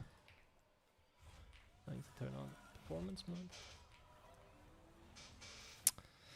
Yeah, I really despise how my Lucian played this entire sequence, I cannot lie. Pink ward and just run back to lane. Enemy team can't really push out the bot lane very easily, so we should just try to force a fight. Thresh is trapping this bush, but can we really force a fight? I think they'll be winning because they'll have a stacked wave and we didn't take enough of a health advantage to stop them from crashing. Yeah, I understand, but we can't stop them from crashing because you didn't trade aggressively enough. If we traded aggressively here, I would be able to hold this wave and stop them from crashing. But now I can't. Because they're too high health, so they don't have to be scared of dying. Could be trapping this bush. Probably is trapping this bush. He is not trapping this bush. Is he trapping up here then? He's trapping somewhere. Oh, we found him. Can charm him. Chunk him out a bit. Look for Kai'Sa next. Oh, you are... Oh wow, that Q sucked. Thresh will get hook up soon again. Keep playing aggressively. Maybe try to bait his hook. I mean, if he tanks a charm, he can die. The problem is we can die very easily as well here. Pink the bush. Take a cookie. I mean, they're still stuck in lane, so we should be winning. I'm very tempted to charm flash the Kai'Sa. That was a bit of an optimistic charm. But if it hits, she can die. Try to bait a Thresh hook again. My Lucian is completely useless. I mean, I have Ignite coming up soon. Which is nice. We will have level 4 here as well. Need to play for 4 first. They can one-shot me as well. Like, if I get hooked, I think I am just dead. Q. Nice. We take her bone plating as well. This could be big. Very tempted to charm flash. Very tempted to bait his hook as well.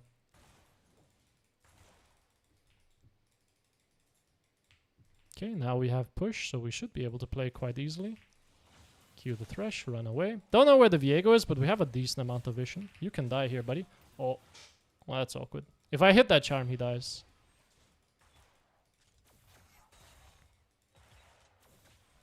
Like, he is very close to dead. Charm flash and he dies. I want to look for it. Nice. He should die. Yeah, I hate how my Lucian plays. He was too slow on that play. Like, I pinged that I was going in, and he just didn't follow it. What does tank Ahri play? Like, Deadman's? CDR? Full CDR, maybe? Yeah, sounds good to me. Maybe I should not Q-max then. Maybe I should E-max. Full CDR tank Ahri? Does this work? Okay. It does, somehow. And he lives. The Thresh flash. I don't think he did. So he could flash on Lee Sin. Maybe I try to catch him here. Okay, we got our crash out. Let's open through mid lane then and then try to get a ward out. Okay, we see the Viego. Let's just go get some wards out. Enemy mid laner died as well. But least we can do is get some vision because there's absolutely nothing I can do on the bot side of the map here because my team is basing. So let's get some vision. Maybe take heal. Heal is going to allow us to trade a little bit more aggressively in the lane. Yeah, Lucian will come back. Maybe I can clear some wards here. There are no wards. Even better. Maybe I can take XP. Enemy team could be on Drake, but I would find it very unlikely. We see the Viego. Wave is coming into us. Lee Sin is going topside. Not a lot I can do here if he decides to do Drake, because Lee Sin is not in position to stop it. Yeah, I mean, we can't really do anything about this Drake, I'm afraid, buddy. That's just gone. Lee Sin will just have to trade for it. Hopefully he gets something topside. Yeah, maybe Charm max second. Yeah, that's gone. Yep. That is gone. No, don't. Please don't. How do you envision us winning this? Like, just realistically speaking, do you think we win the 2v5? Or did you just want to walk in there and check for the funsies? Like, what was the point of that? Yes, brother, we cannot fight it. Our Lee Sin is topside. Step back. Okay, we know the enemy team is not coming bot lane. I mean, we should realistically try to force here. But you are too scared. Like, you are too scared to play this champion. Lucian needs to be like...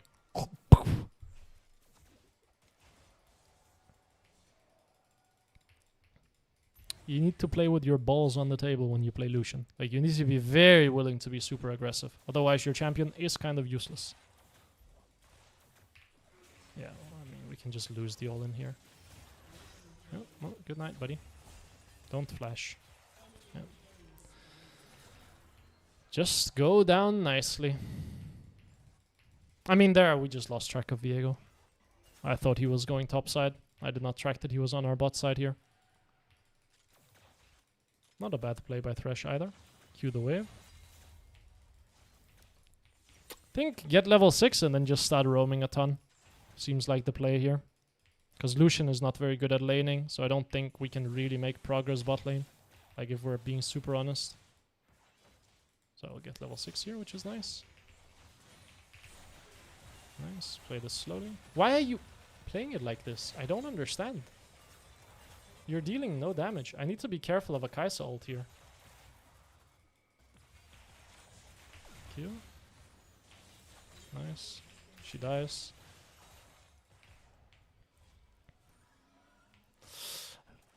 Maybe Lucian should just not be allowed to be picked unless you're high elo. That champion. I mean, he just looks uncomfortable on it. What to play? Cosmic Drive might not be bad for the maximum speed. Think about it. And it gives me CDR as well. Yeah, I like it. How did you get heal? I am playing Spellbook. I did not expect to see unsealed Spellbook. Ahri support. I got filled, man. I got filled. I don't want to play support. I don't know why I'm roaming. It's pretty impossible for me to do anything without my ult. But maybe I can make a miracle happen topside here. But I don't know how we're killing Ilaoi here. Maybe I can... Wait. This is why we Hex Flash. So I didn't actually see that I had Flash up, but maybe it's okay. Nah, the minion blocked it and it's cooked. Never mind, I'm just calculating everything perfectly. And it's just that easy. Go get wards in the enemy topside. I'm gonna be so honest, I thought I had Hex Flash. Take Ghost here. I could have taken Teleport based and TP'd bot lane. That actually would have been a good play, I think. Get some deep wards here on the top side. Get a little pink ward here on the top side as well. We see the Viego. Should make it very, very easy to play this game. So just base, go bot lane.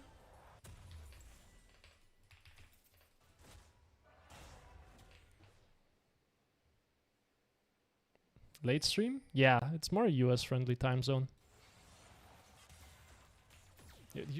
There's just no reason for you to walk back in, man. You were already out. Now you can die. Maybe move this way and fog. Sweep this. Maybe they don't have a ward here somehow. Never mind. Yeah, I don't think we have damage to kill them is the problem. Because we're playing support Ahri here. I don't like that enemy Viego is unstoppable.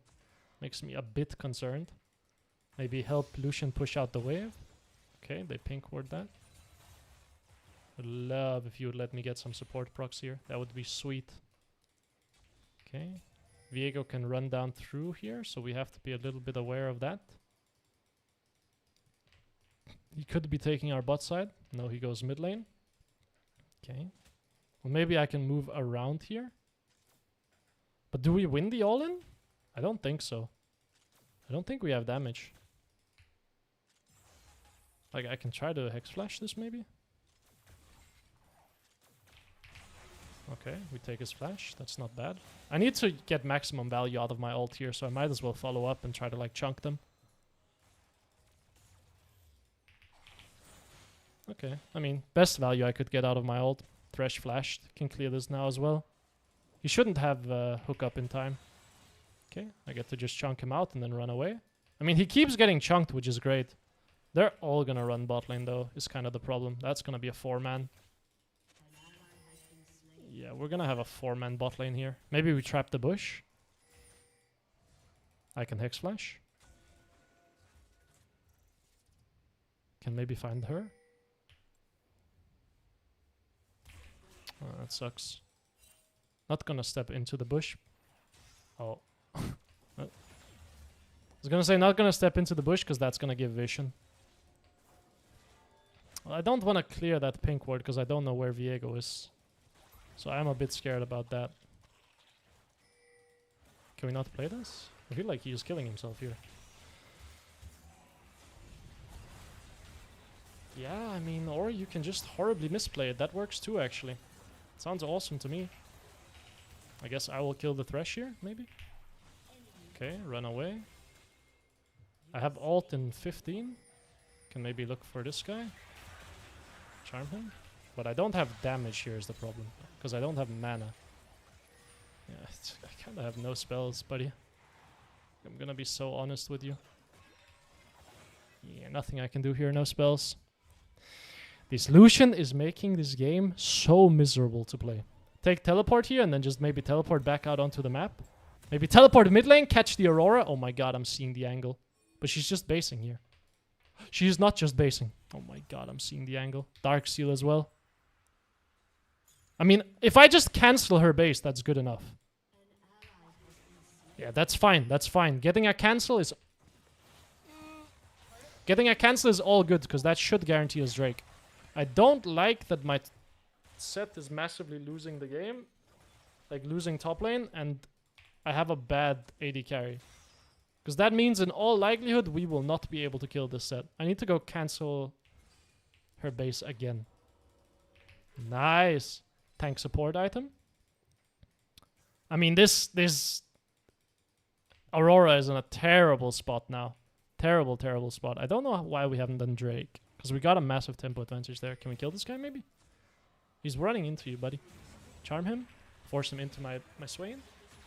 Yeah, he should just die. Okay, can maybe kill this guy next. Missed charm. Sucks. I don't think it's diveable. I missed the charm, so it goes. But I knew the Thresh was dead, so instantly we moved targets.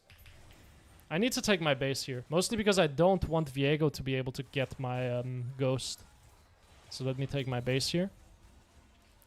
Catalyst. Okay, you're just holding it. Respect that. Open through top lane. We're probably going to be playing Herald. Top tower has dropped. I don't know how we're going to kill Illaoi. She has Merc Treads as well, so I don't think I'm really going to be able to deal a lot of damage to her. We do have triple AD threats, which means magic resist stacking should be bad for her. I am a bit concerned about her just pushing top lane here, though. Because I have Charm Max, so I don't think I can actually like match her push very easily. Like, I can slap her a little bit, but I deal no damage.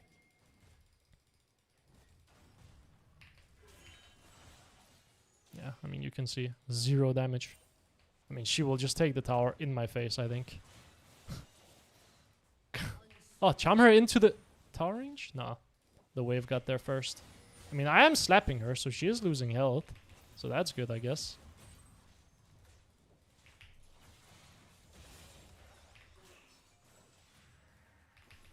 I think ignite her here and she can die to Swain, maybe? Yeah, she dies here. Nice. She will have to flash. Keep playing it, keep playing it. I don't have mana for ult! No! She lives. That sucks. Take my base here. Hey! Get this minion off of me, man. Oh, she dies. Nice. But I don't get an assist. Sucks. The play was too slow. I need to take my base. Exhaust. Probably best. I can get this item as well. We have Charm maxed now. So, I mean, it lasts 2 seconds. So we should be able to one-shot the Viego if I hit a Charm on him. Like, if we full combo the Viego, he will just die. Like, if I have Lee Sin or Swain maybe, then he dies. Set and Lucian, I think, are too useless. Should try to play Herald. I don't want to take this red buff, but I will take it. I am worried we will bleed bot tower here because I've left bot lane for so long. My Swain opens bot lane, but he has teleport. I want to go get Vision on the top side jungle. Because there's a potential chance that I can fog here and catch someone. But we're just going to take Vision. Okay, well, we see the Viego. Hello? Okay, we didn't find you. It sucks, he got out. Need to be pushing mid lane here, buddy. Okay, I guess I will go push mid lane then. My set doesn't want to. And as such, it befalls me to match the Illaoi again somehow. What are we... I don't know why my Swain is bot lane. Charm her, run away. She will E. Yeah, there it is. Okay, so we're making progress on the bot side. But there's nothing we can really do about Herald because the strongest champs on the enemy team are top side. So that's probably losing for us. Damn, I dodged into it. Oh, now we have to play the fun Illaoi minigame of slap the tentacles. Could maybe go on her, but I don't think it's really killable. Oh! I don't have mana! Woo! But she dies anyway. Go get some vision up here, maybe? Okay, take my base then, because I'm low on mana.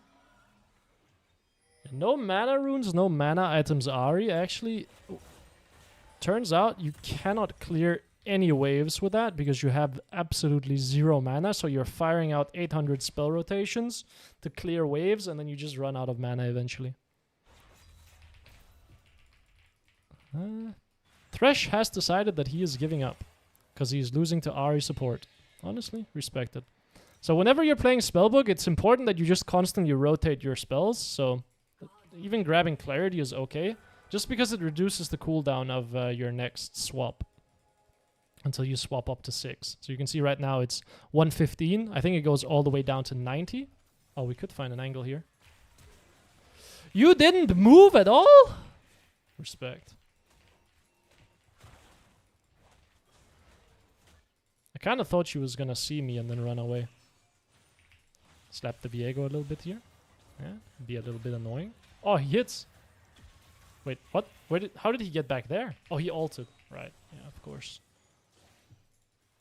It didn't show Viego in ult animation though. Like in the stealth.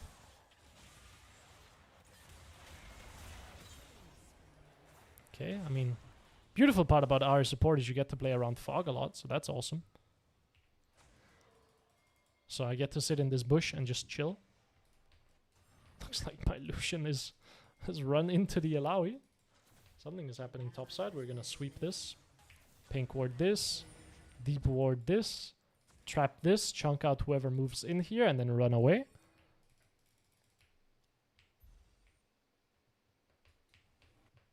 We doing anything? She's just top lane, guys. Do I have to go stop her? Again, how is it befalling the Ahri support to match the enemy solo laners? Oh, I did not mean to cancel my base. But I have to hold 2 lanes! Because no one is pushing waves! Like, what is this? I have to hold mid lane, I have to hold top lane, I have to hold everything. Hello. Can I defend this? Yes, I can. Yeah, you can hook me all you want to, but I think I just go the Kai'Sa here, and then she will ult. I will slap her, wait for spells. Wait for spells, wait for spells, go. Nice, nice.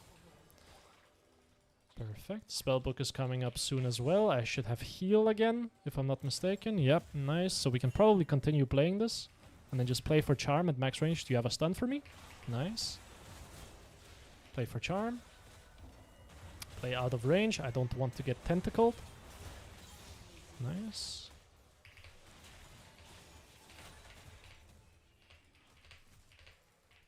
Play up here because we want to be in fog, so I can look to charm someone over the wall. I mean, realistically speaking, you should just slap the tower, right? Okay, I will take the tower then. I don't think she's realizing that I have... that was undodgeable. I don't really know why we wanted to clear camps instead of taking their tier 2, but honestly I respect it. Low-key, a lot of respect to that, for that reason. Yeah, I mean, the Wraith and the red buff is just worth more than the tier 2 if you think about it. Just don't think about it too hard, because then you'll understand that that was a terrible decision. A dead man's next. For the full tank movement speed.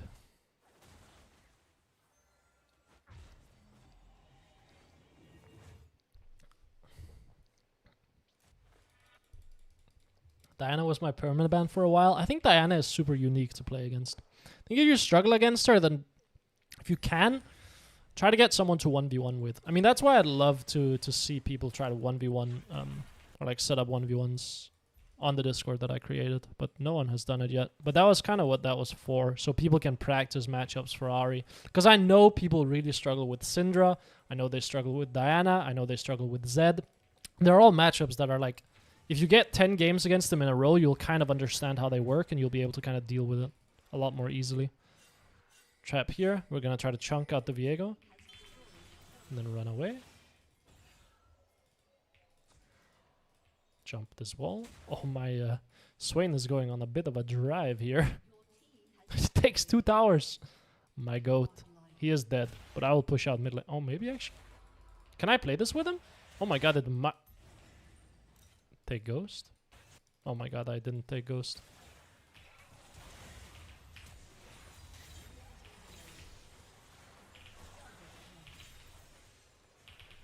I did not mean to flash in there if I'm super honest. But it worked. And now we slap this tower to death. And my Swain says, oh yeah, in chat. Love that out of you. Yeah, who would have thought the Roas second item not getting fully stacked till minute 25 is paying off on Swain. Thank you, Araya. Appreciate that. Okay, I can't actually take this inhib, but I can slap the Alawi a little bit. And that's good enough. And then base and teleport out onto the map again. Because we are playing Spellbook. And now I have my Deadmans as well. Oh my god.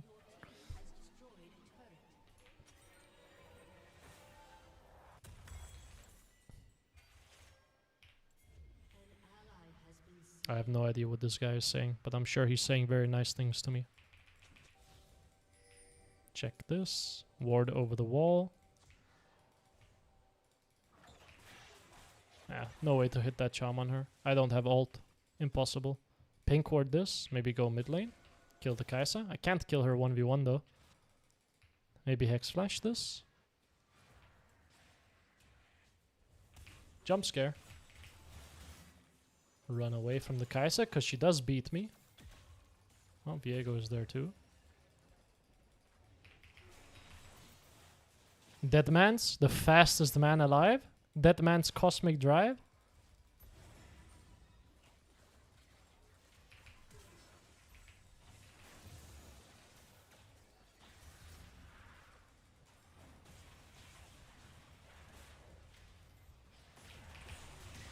She jumped in.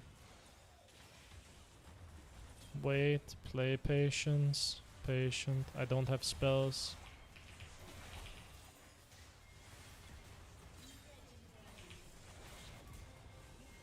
Patience. Maybe next target. After Thresh dies. Oh wow. Why does it take so long to kill him? I guess he's just super tanky. Okay. Yeah, take base here. That should be the game. Should be sealed now. Should be sealed. And that's how you play support Ahri, I guess. Ghost instead of Ignite, I guess. And then just run out onto the map. Do I have this? No, we didn't get... I think save money for Magi's makes a lot of sense. We didn't get fleet or feats. We're probably going to play Baron now, so clear as much vision as possible on the top side. Yeah, my Lucian is still completely useless, by the way. That's why I dislike playing support at the lower end of the ladder. Like, your AD carries are just... makes the game very miserable. Don't get me wrong, it's not hard to... not hard to win games as support at this level. Because you can just roam around the map and murder everyone and people overextend way too much. But... fish with a charm. Miss. That's okay. Run into the Illaoi. I can just pop my ghost here. I should be able to survive. Can I save my set though? That was a terrible charm. But somehow it hit the Viego. Okay, yeah, I mean, I will be taking my leave here. I am extremely fast. Swain is in. Play it slow, play it slow. Look for Kai'Sa. Max range charm. Ignite. Run away. She dies. Keep playing it slow. Look for Thresh. You don't want Thresh? Okay, I mean, maybe I can find her for you. I am fast. She got minion blocked as well. I don't think I'm fast enough. Nah, no way. She can dodge away too easily. Thresh was dead there. I don't know why my Lee Sin didn't want to kill him. Okay, take my base again, and then we have enough money for Magi's. But yeah, playing support at the lower end of the ladder kind of just means you don't get to play the game properly. Like, the game is not played like how it's supposed to be. You can't play as much for lane as you usually would want to. You just get reduced to running around the map and trying to accelerate your team to a win. Especially because you can't carry fights late either, because you don't have damage. Best you can do is find a good engage, but if no one else recognizes that it's a good engage, well then does it matter, right? Not really.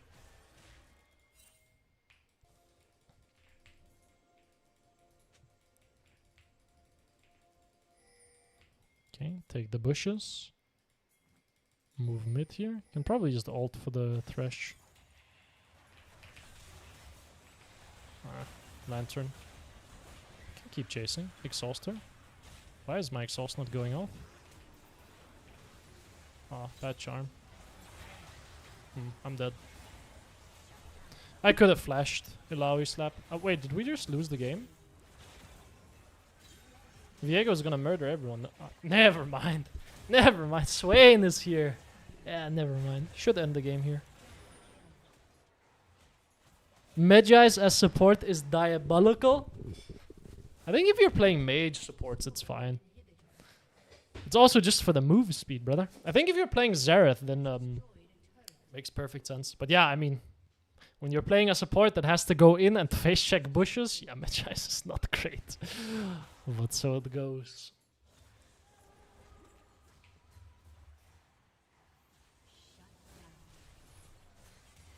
Wow. Can we just end the game? That would be awesome. Hey, I'm new to League. How can you change your summoner spells while running game?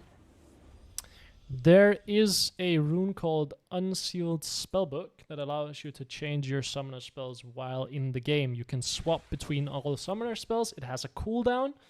The more you swap, the more the cooldown gets reduced. I would recommend, if you are new to the game, don't play that rune until you have a very, very intimate understanding of how to use it, because it is the most complex rune in the game.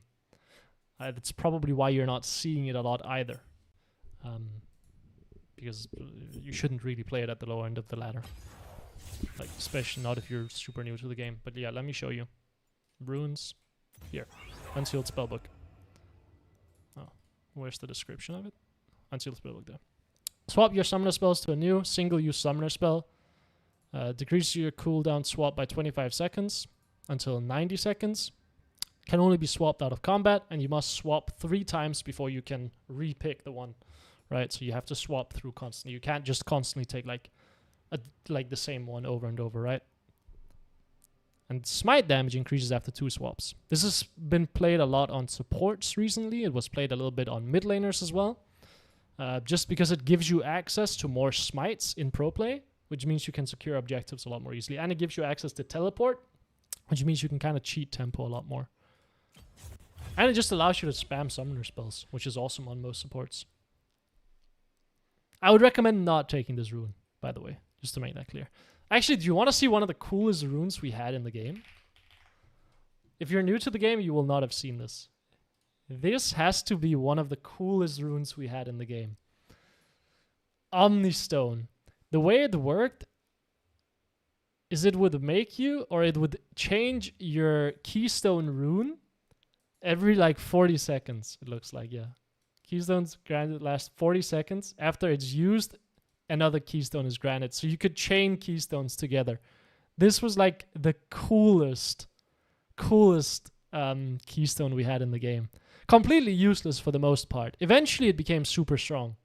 But it was not taken for like many, many years. And then eventually someone started running it on, I forget the champion. Maybe like Victor or something I remember seeing someone run it on. And then it got played a lot. But this is the coolest rune we had. Yeah, this was a super, super cool rune. Kleptomancy was cool as well. This looks cool. Never heard of it before. Yeah. It's I think it got removed like 4 or 5 years ago. Because, I mean, it's just hard to balance, right? Super hard to balance that rune. Super, super hard. But it was a lot of fun. A lot of fun. Yeah, replaced by first rank. Removed 4 years ago. Yeah. Would you open your Hextech chests? Do I have keys? I don't have any Hextech chests, bro. I'm being lied to. What is this, man? Nah, it's okay. I get it. We like spreading misinformation here. It's all good.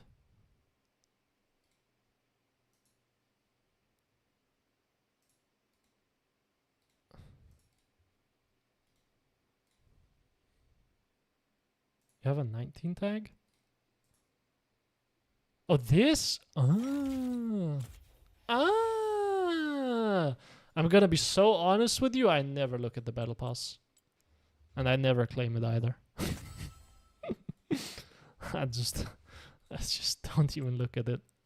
Okay, perfect. Okay, let's do some gambling here. Lysandra, Mel. Okay, the chests. Let's open them up. Useless. Useless. Useless. Useless. Rip. But now we have to reroll even more. This is actually a super cool Lulu skin. It's one of my favorite ones. I love all the Winter Wonder skins. Wow, Butcher Olaf. What if we reroll you as well?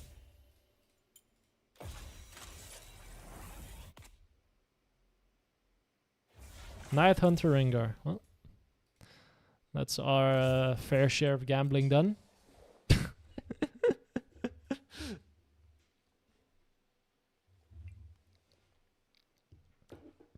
Would I suggest Ahri to climb from plat to diamond? Yeah, I think she's a great champion once you get higher up the ladder. I think if you're below gold, like Ahri is a lot of fun to play, but she's not the best champion for climbing. You have much better options at the lower end of the ladder. I think even in plat you have better options. But if you find that's probably when you'd start picking up Ahri in gold plat. But yeah, I mean, if you enjoy her, I always tell people, like, if you enjoy a champion, just play that, because it's gonna be miserable to just spam a champion you're not having fun playing, even if you see the LP go up. But then once you lose 5 games in a row playing a champion you don't enjoy, you're gonna be questioning your entire existence, because you're like, wow, I just hated the last 5 hours of my life and I lost LP. Yeah, sounds like I do not want to do that. Would you say mid lane is a good lane for beginners? That means switching between support, ADC, and mid, because I'm sure what I want to invest my time for training in. Mid lane is the most rounded role. Mid lane, if you learn how to play mid lane, you can swap to any other role once you get later down the line. But if you learn how to play support, it'll be very difficult to swap to top and mid lane.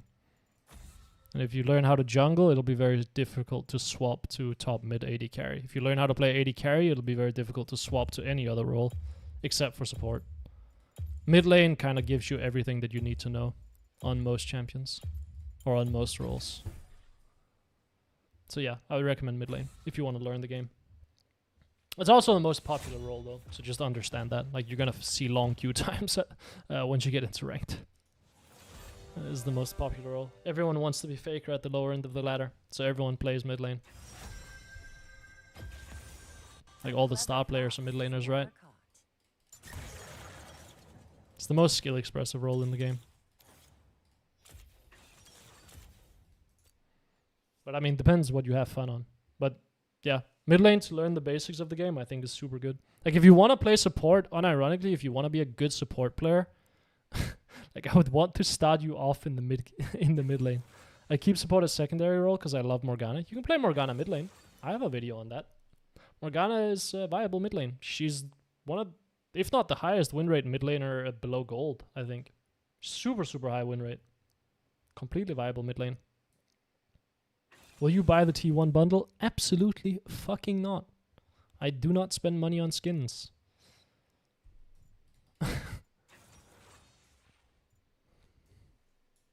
I have already given Riot my soul. You want me to give them my money as well? Absolutely not.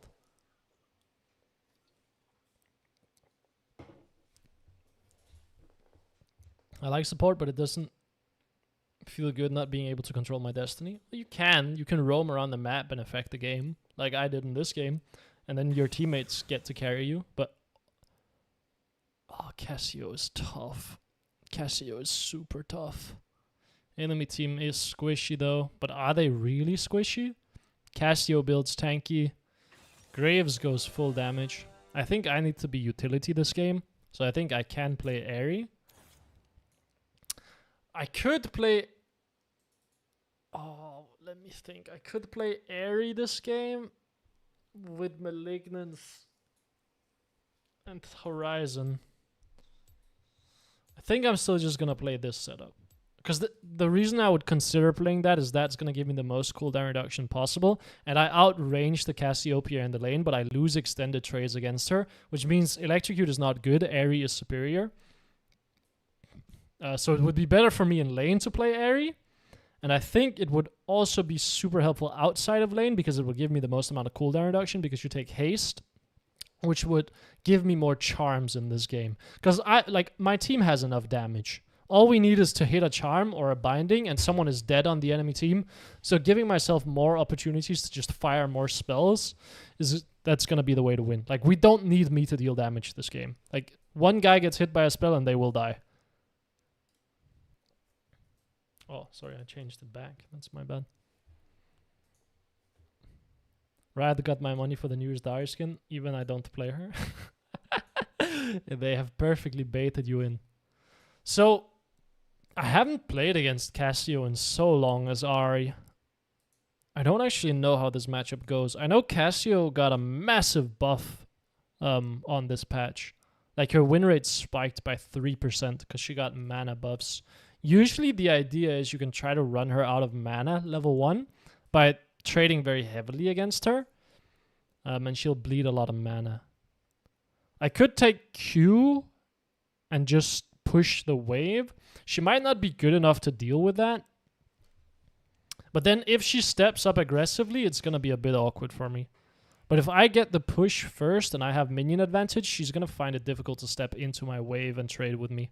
So maybe that's the way to approach it. You can beat her in trades level 1 though. Like you take quick trades and you win against her.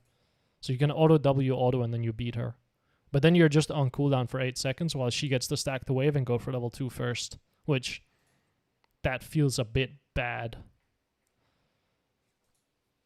So I don't actually know how to approach this. I think, again, for science, Q level 1. Normally I would take W level 1 in this matchup though. To force like a trade and try to take a bit of her health before she hits level 2. But I wanna try this idea of always taking W or a Q level 1 against ranged champions to see if that's something that I want to recommend lower MMR players. Because I think it's good, because it means you just guarantee the push level 1 against most champions. I have a question, sir. What champions would you recommend to have on your champion pool as an Ahri main? Talia is good. Talia plays quite similarly in terms of the fact that she is a control mage that roams, and her goal is pushing lane and then roaming out onto the map. Of course, she turns into a mage during the late game and not like an assassin enabler like Ahri is. So she changes playstyles in terms of how you play team fights. But you'll probably like Talia a lot. If not, you can go the complete other direction. But there's no other champion like Ahri in terms of the fact that plays lane like a mage and then plays like plays lane like a mage roamer. The only other one that does it is Talia. But then she turns into a mage instead of an enabler late game. But there's no other champion that plays lane like Ahri and then turns into an assassin or like a roamer or an enabler. No other champion does it. Yeah, she takes E level 1. I will just push the waves. Try to generate the push here. Stand away. Make sure that I Q to last hit.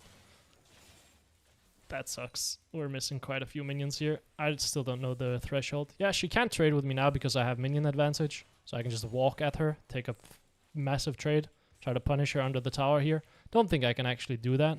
So let's step back. But I already took one of her potions. She has a CS advantage, but... Oh, she didn't pop her potion. Now she did.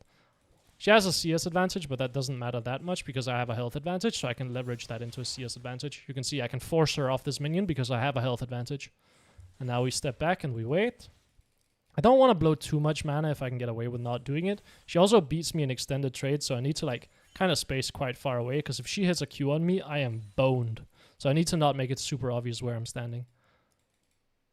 I would love level 3. Okay, she wastes Q. Step up, force her off the wave. She's on cooldown. Now she uses Q again. I will just push the wave. Force her under tower. Oh, who died? Top lane died? I hate seeing top lane dying.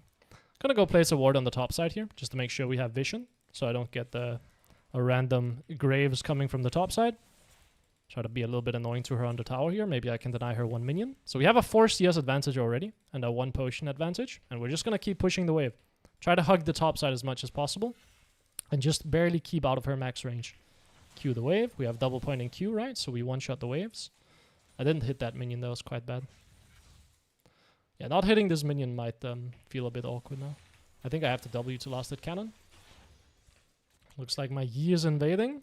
I'm just gonna push the wave and then sit up here and wait. Maybe Graves decides to come up here, although he already did blue buff, so maybe not. And then we're just gonna run back to mid lane so we can push the wave again. I was a little bit late to come back to mid lane here, so this is not gonna look as pretty. Again, fish with Q maybe. Oh, she hits me. Q and run away. Just wait. Play on the opposite side of the lane. Graves can be bot side here, so this can be a little bit ugly. She's trying to force me down into the bot side, it feels like. She beats me in trades as well. She just wasted her spells though, so that means I can run at her. And then charm. Q her. I mean, she's wasting a lot of mana here. So I can keep pushing the wave. Try to keep getting her mana. CS. Graves is there. I want to fully push out this wave before I move, but I'm very down to move to this play. Q, run down. Maybe go ward here. How's bot lane looking? Dead. I don't think they're killable. I don't have ult. Let's just come back to mid lane. Cassiopeia might try to run down here and follow my roam. She does not, but she is low on mana. Try to dodge the Q that might come here. Q the wave. Step back. Wait. Patience. We have a ward on the bot side, so I can hug the bot side. I know that I'm safe. Q the wave. I can make her life a little bit miserable under the tower here, to be honest. But we do just have a 14 CS advantage because I'm just spam shoving waves and she can't last it properly. And now I'm gonna slap the tower because I know she can't punish me because she wants to get the minions. So I get a plate. I'm just gonna keep pushing the wave, and now I want to look for my base because I'm below 200 mana. And generally speaking on Ahri, when you reach around 200 mana and you don't have Lost Chapter, you should start thinking about a base. Because you don't want to end up getting stuck in lane. So, we're just gonna base here. Pick up our Lost Chapter and TP back to mid lane. If I CS'd a little bit better, I would have had a Dark Seal here. That would have been awesome. Because that would give me a breakpoint at level 7. But it's okay. TP back to mid lane, grab a pink ward. The pink ward is not so much to deny vision, it's more so I have permanent vision, so I know that Graves is not finding me. But you can see I've had 3 mana flow bans procs this game. It's not like I've had a lot. Yeah, I know that there's a play happening up there, buddy, but I'm going to be pushing out my waves first. Like, that's what matters the most. Push wave, and now I can move up. Gonna come this way. Graves is gonna run through the river here, I guess. He doesn't want to run into our Garen for sure. Okay, Master Yi kills him. Great, let's run back to mid lane then. Cassio is not building Rod of Ages, so she's not super tanky, which is nice. Morgana is mid lane. I don't think we can kill Cassio. And I would prefer that you don't take my XP, actually. But you can see I lose 1 wave of pressure because I went to roam up to try to kill the Graves here. So I just have to sit back, let the Cassiopeia push the wave, and then look to take pressure on the next one. Q the wave. Walk down. I don't think I can get a pink ward out here because she can clear it too easily. But now it's awkward. Now I have to fight to be the one to push this wave. And I dodge her Q, so now I can just walk up and Q the wave and then step back. But as Ahri, it's super important you're the first one on the wave that starts pushing. Because otherwise the enemy can kind of force you off the wave and things can get a bit awkward. Pink ward this bush, just so I have some permanent vision and the enemy team has to be slightly concerned about me roaming. Gonna ward here as well so I can see which side Cassio is hugging. She's top side here. I'm gonna be first on the wave and just shove this out. My Yi is basing, so that's good. Oh, he wants to invade red. I mean, I can move. Is he on it? But the bot lane looks reasonable too, doesn't it? Oh. Is he on this? I think he is, and I think I murder him. I think I just kill him here. He's not on it? Well, back to mid lane we go. If he's on it, I kill him. If he's not on it, well, then we know that we still have a red buff for my Yi. But I spent 1 turn going for that play when I could have ran bot lane. Cassiopeia is running out of mana here.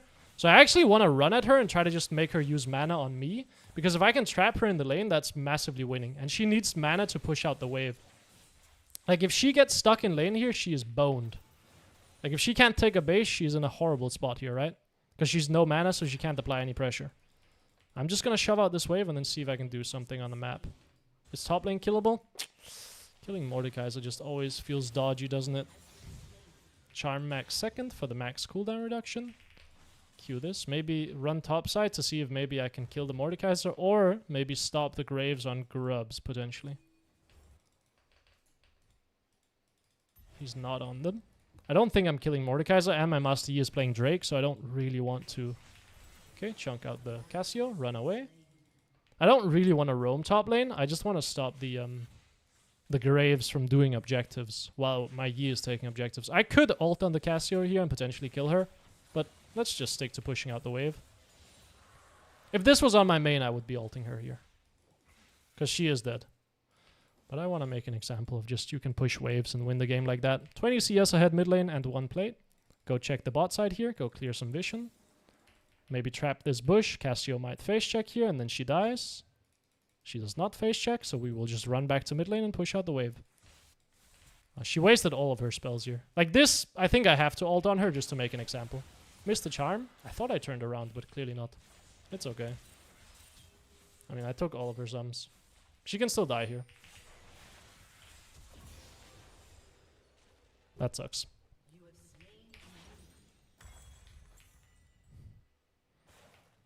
I mean, if I hit the charm, she dies very cleanly.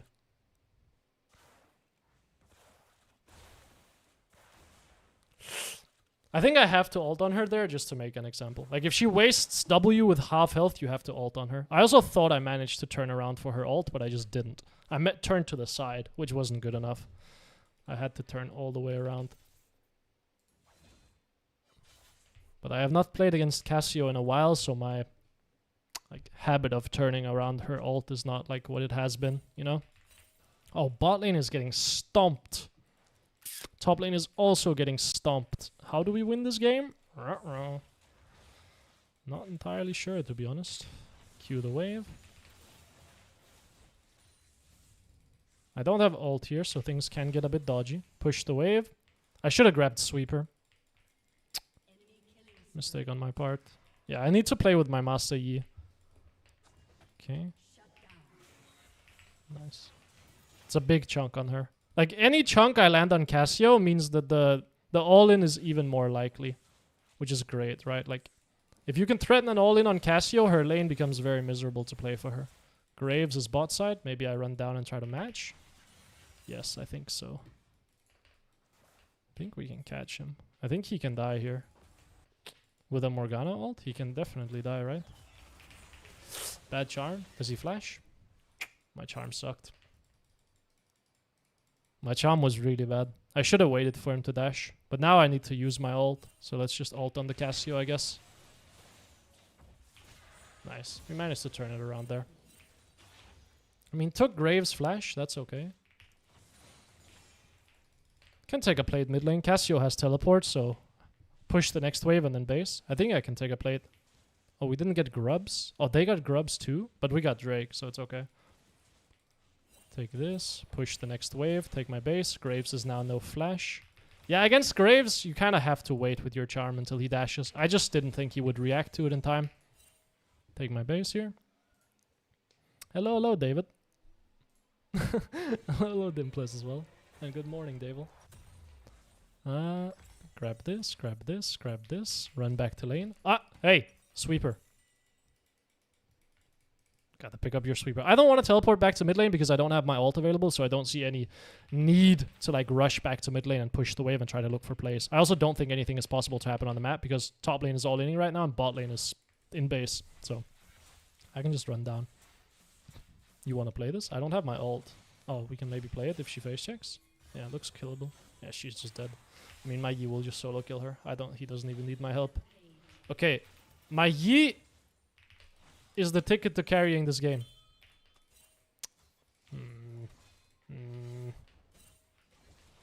Graves is top, but is there any need to teleport? Like, you're just dead already.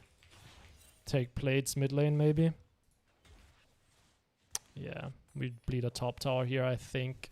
Could maybe force a dive bot side. But I did not track if Cassiopeia TP'd. I think force a dive bot side looks best here. So push out next wave, force a dive. Looks best to me. Q this, run away. And then wait for Q to come up again and then run bot side. Well, my Yi is basing though, so I don't know if it's possible to force a dive. But I can run down here and fog. And then maybe catch the Cassio. Oh, it looks like we're all inning. Maybe we can make something happen here. Can my Varus press his ult? Oh, he hit. Is it... I have to ult here. Cassio's coming down as well. Cassio's up here. She's not showing mid lane, which means she's probably running down. That sucks. Just back to mid lane. Push out the wave again. That was a very bad charm. That was a super bad charm. That was just very poorly angled. I didn't move my mouse enough.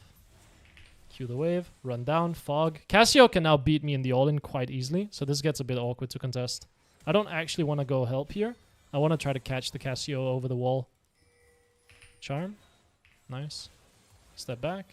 Okay, she dies as well. Okay, Yi is fed. Yi is fed. Bot lane, useless. Top lane, useless. Yi is fed. Maybe we can win. We can take mid tower here as well because plates are down and Cassio has no teleport. Enemy bot lane shouldn't be able to contest this. This is super winnable. Yi is miserable for enemy team comp to deal with. In terms of like Mordekaiser can't really deal with Yi very easily. Yeah, I think I take this. I mean, you can hit me, but like, does it matter? Not really, right? Like, if we're super honest. Like, I'm just gonna push the wave and then base anyway. And then Herald is gonna be next. Take my base here. Whenever you're in range for the W hit, is it indicator for enemy being in range for charm, or is it different? It's different. Because if the enemy is running away, then your charm is... Like, okay. Can I explain this while running back to lane? Yeah, if your enemy is running away, that means you need to be closer to them, because by the time the charm gets there, right? Like, they're gonna be further away. So your W latches onto them, meanwhile your charm, like, you know? Like, your W just needs to be in range once. Like, when you cast the spell, or like at some point, it needs to be in range. Your charm needs to, like, the enemy needs to be in range when the charm would get to their location. It's weird to explain, but I'm sure you understand what I mean. Like here, if the enemy is standing out here, they're going to be able to run out of the range by the time the charm gets there. So you need to be a little bit closer than your W. Although your charm range is also a little bit longer, right? I don't know if it actually lines up. Depends on move speed. Oh, looks like we're contesting this. I mean, we could try to play it, but we need to play it quite slowly. They have no vision here. Run away. Should line it up for my teammates. Yeah, get Mordekaiser ulted. That's okay. Charm him. Run away. Dodge one spell. That's all I need to do. Seems like I have been abandoned. But I am dodging every single spell. They'll kite him. Just make sure I don't die. He flashed on me, so he should die here. Nice. Okay. We probably just won the game off of that play.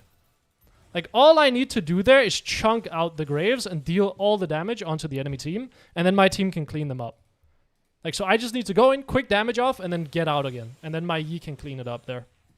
I don't need to one-shot anyone. That's why I was so willing to just snap send it on the graves.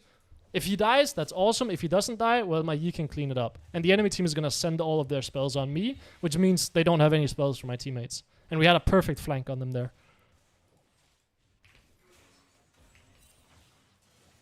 Okay, well, that should be the game. That should be the game.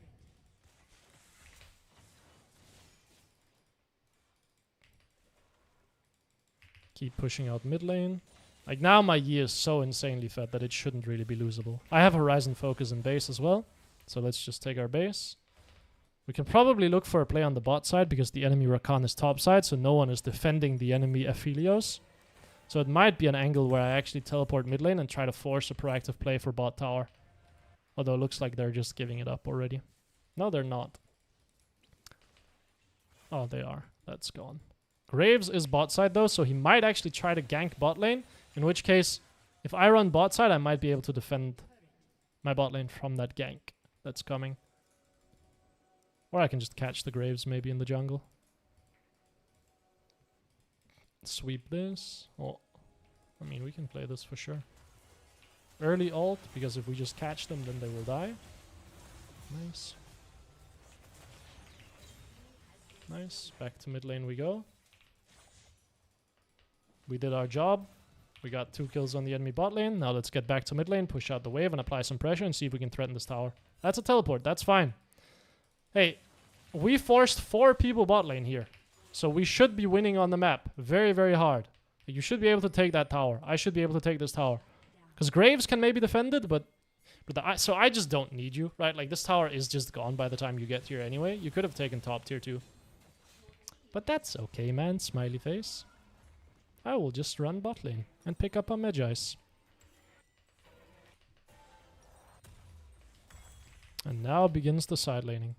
Hey, I'm going bot lane. This is my lane. Hey! Don't you dare follow me.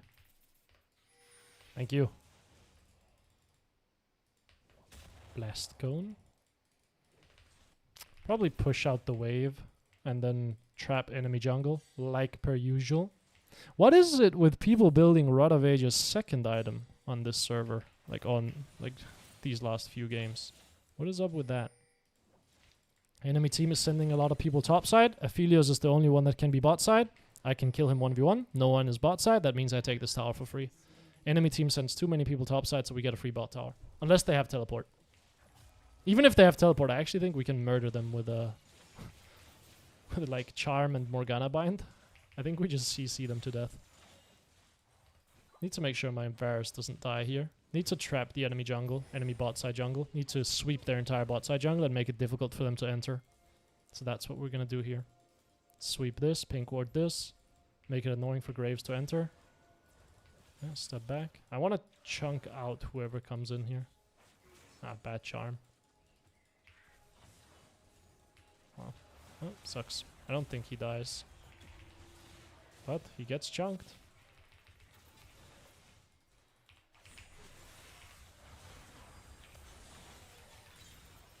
Keep looking. Bad charm. But can look for Rakan. Nice. Can look for Aphelios next. He will flash, but he dies first. And now push out bot lane, apply pressure. We should be getting a top tower for this because the enemy team needs everything they have to defend mid and bot. Which means no one can defend this top tier 2. And they probably can't defend this bot tier 2 or tier 3 either. Nice. Oh, my Varus got kidnapped. But Varus actually beats Mordekaiser 1v1. Never mind. My Varus is very weak. I forgot. He does not beat Mordekaiser 1v1. Varus can beat Mordekaiser 1v1 on 3 items. But, yeah. I think on 1.5 items against 2 items, yeah, it's pretty difficult. Oh, yeah. Hexgate. You're right. Oh, this Rakan is so mad. Are we gonna play the Atakan? If we're playing the Atakan, then I will sit... Actually, I go push out mid lane here. If we're gonna play Atakan, I was super down to sit here and try to trap whoever walks down into the bot side jungle to contest, but it looks like we're not playing it, so I'll just go mid lane, push out the wave instead. And this is gonna give me gold and force someone on the enemy team to come here. And I will apply pressure and then go sit in the bot side. I mean, I could ult, but... Okay. That play just doesn't work when the enemy laner is running away, though. Like, you have to trap them as they're stepping in when you want to ult flash on Cassio. Take my base here. I'm out of mana. Double large rod. Open top side. Because I have teleport up and Atakan is up. But honestly, I could just open bot side as well. Looks like no one is mid lane, so I guess I'll go mid.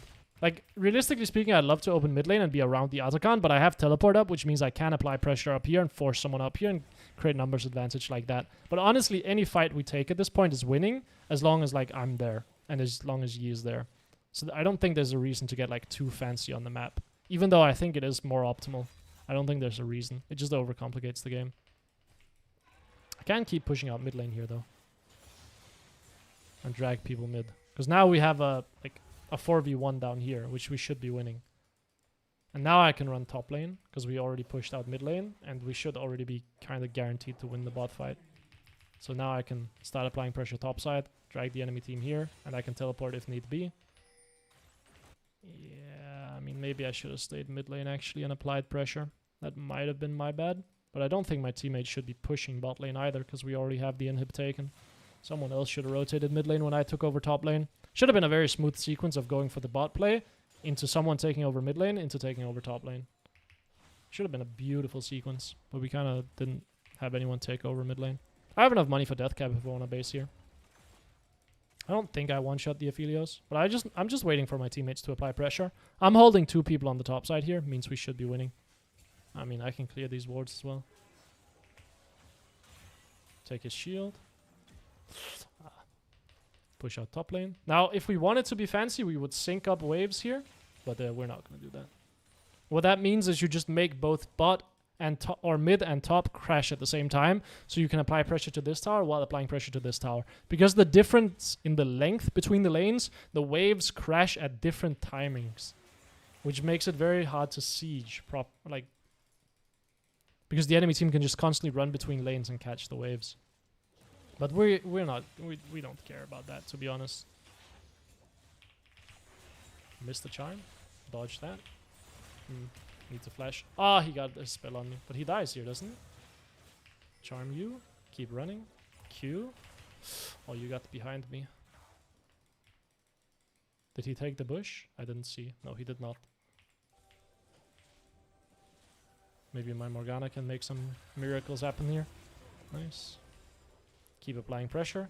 Take a base probably. Teleport with death cap. Or just take the tower. But the base teleport isn't bad either. Teleport to the wave. Yeah, I'm down to keep playing it. Get my death cap. Get this as well. Get my elixir. Oh, this might be a bit dodgy. Hey, no black shield? Come on, man. I have ult, so this might be playable.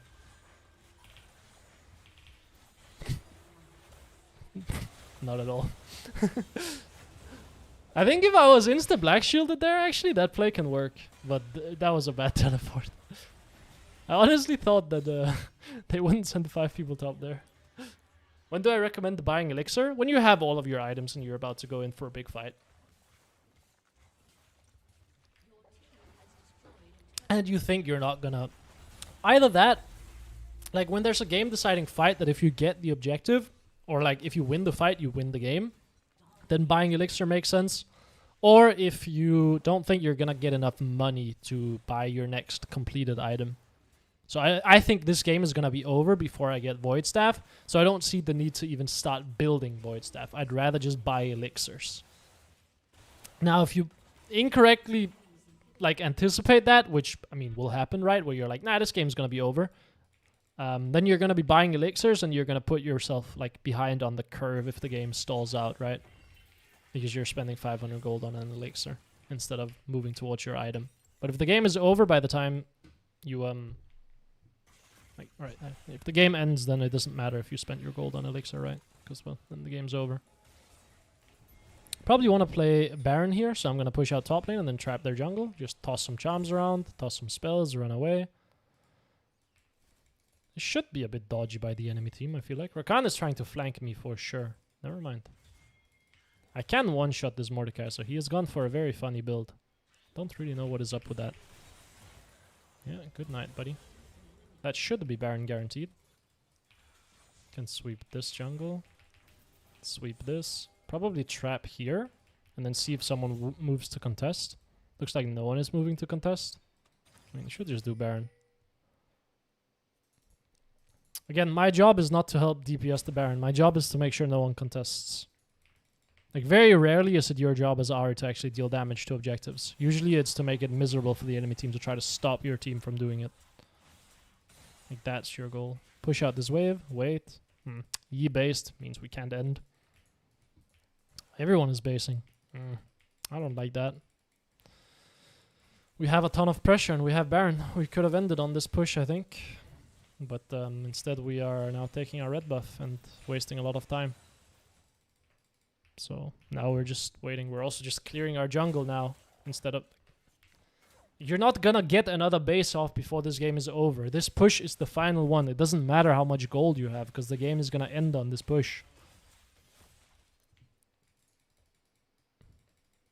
Could try to catch the Cassio here.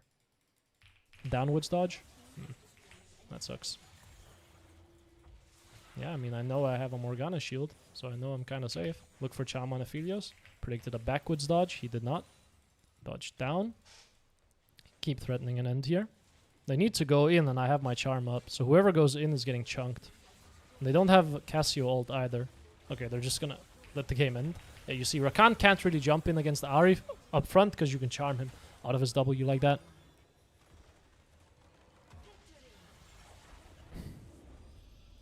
Nice. Clean game.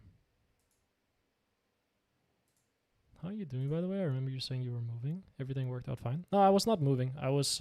if you're talking about... when I said that I was on the move, that's because I was in Thailand. It was not because I was moving. I was on my visa run. Because you're only allowed to stay in Vietnam for 3 months at a time. And you have to leave the country and then reapply for your visa. Nice free run in the background. Hell yeah. Thank you. More gambling chest? Wait, we have more?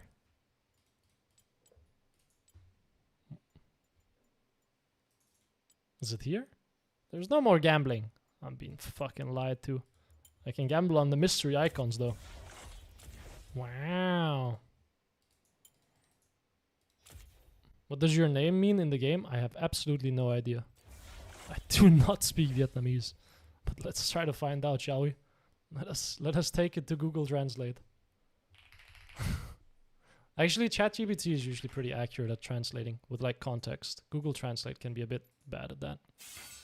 Let's have a look. What does this mean?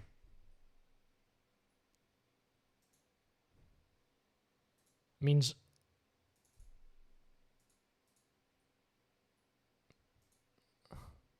could mean fat, the yellow ocean or sea.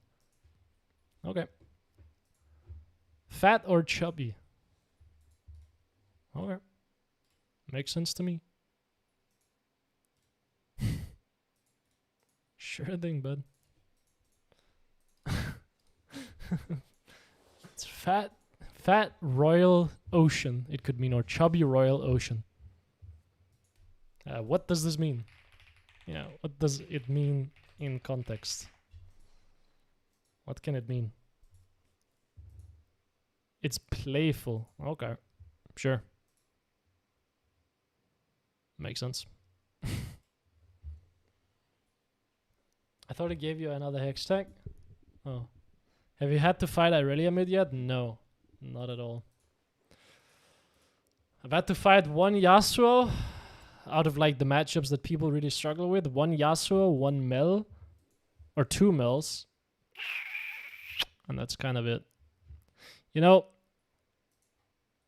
this is a purchased account and it is active as well. So I'm kind of worried that the guy might see it's climbing and be like, oh, thank you for the free boost.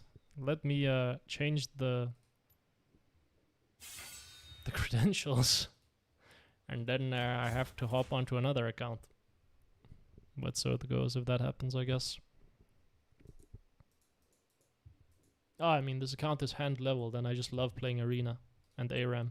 My favorite game modes. You know me, just a for fun league enjoyer. Love playing the for fun game modes. They're awesome. Really, really enjoy them. What is Kojin's Crossing? What? Is that a different map? Huh? Maybe it's a national dish? It's, I don't know. It says it's meant in like a playful, insulting manner, so. I recently had a hard time against Akshan. I got the feeling that it might be super helpful to know the enemy's abilities and the cooldown time to know how to react and how.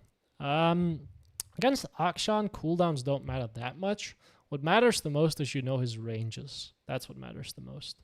Like, you need to know how his E works. And you need to know his... yeah, that's basically it. You need to know his E range and his auto attack range for the most part. And then you need to know that his Q extends when it hits anything. So you can't stand in the wave, because then he'll get a Q on you. Someone said something earlier as well that I didn't see. I'm super sorry. Because I'm not really looking at chat when I'm in the game.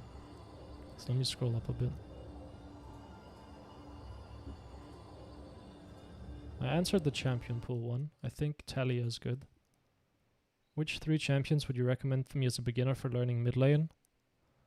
Do you want to see good results or do you want to learn how to play the game? Very, very different things. If you want to see good results, Aurelion Sol, Veigar, Morgana, Neferi, Malzahar. If you want to learn how to kind of lane properly, Annie, Syndra. Not Syndra. No, don't go Syndra actually. She's too hard.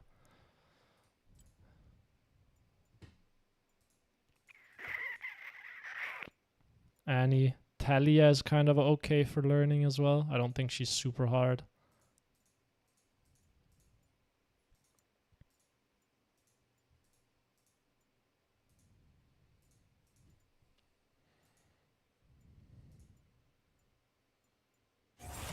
Hui can be okay as well, but he's very unique, so maybe not. Well, I say he's very unique. He's unique in the way that you need to press 2 buttons to cast a spell instead of just 1.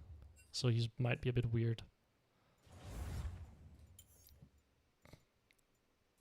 Annie is just good for learning how to trade. Because you need to trade to be able to take control over the lane as Annie.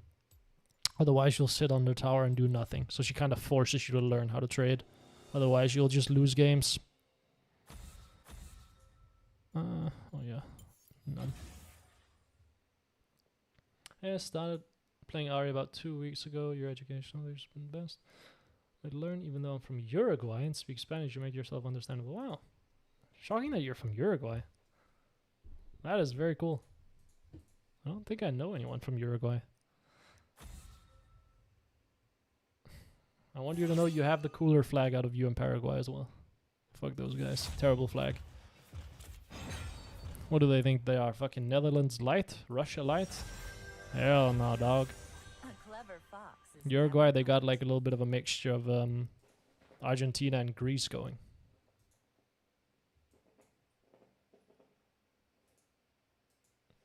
Hey man, I'm from Argentina. Oh my god. I have all the South American people here. What in the world? Thank you, I appreciate that. Appreciate that. Mr. Fernandez. Does they even watch the full vid without subs? Oh my god. Nice. I don't have subtitles. I don't know how accurately things get subtitled either, because I have an accent, and usually like services that subtitle are not great at dealing with accents. And especially because League has a lot of terms that are not very common. So like subtitling programs might just get them off. Or like YouTube subtitling, like auto subtitle might just get it off. Well, thank you. I appreciate that.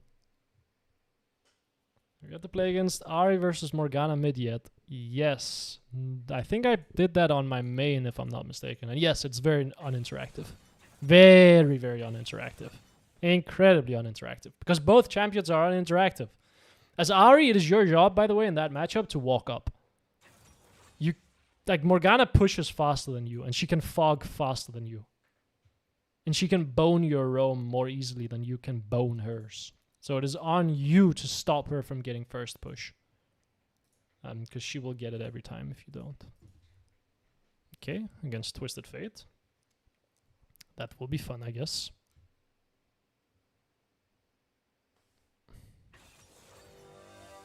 I'm from Turkey, but born in Germany. Wait, why do I... Streamlabs is kind of slow at updating chats. Like, I see them instantly on my on YouTube, but I don't see them on Streamlabs very quickly. YouTube auto translation is pretty good, by the way. Yeah, translators have gotten very good. I just figured it might be off because I have an accent and I use League terms, right? So I figured it might be a bit off. Oh, I did not pay attention to the enemy comp at all. This was definitely a Blackfire Torch Cosmic Drive game. For sure, for sure, for sure. Enemy team is short range diving in outside of Caitlyn. So you're kiting a lot in this game. Yeah, this was a Blackfire Torch Cosmic Drive game. It's okay. It's okay. I can still play it, to be honest. I might still just play it. Even though I don't have Ahri, and I prefer playing that setup with Ahri. I think it's okay to play with Electrocute as well. So let's do it. Could try Blackfire Torch Horizon Focus as well. Might not be bad. Hey, you are my a downstairs neighbor. If you're in Germany.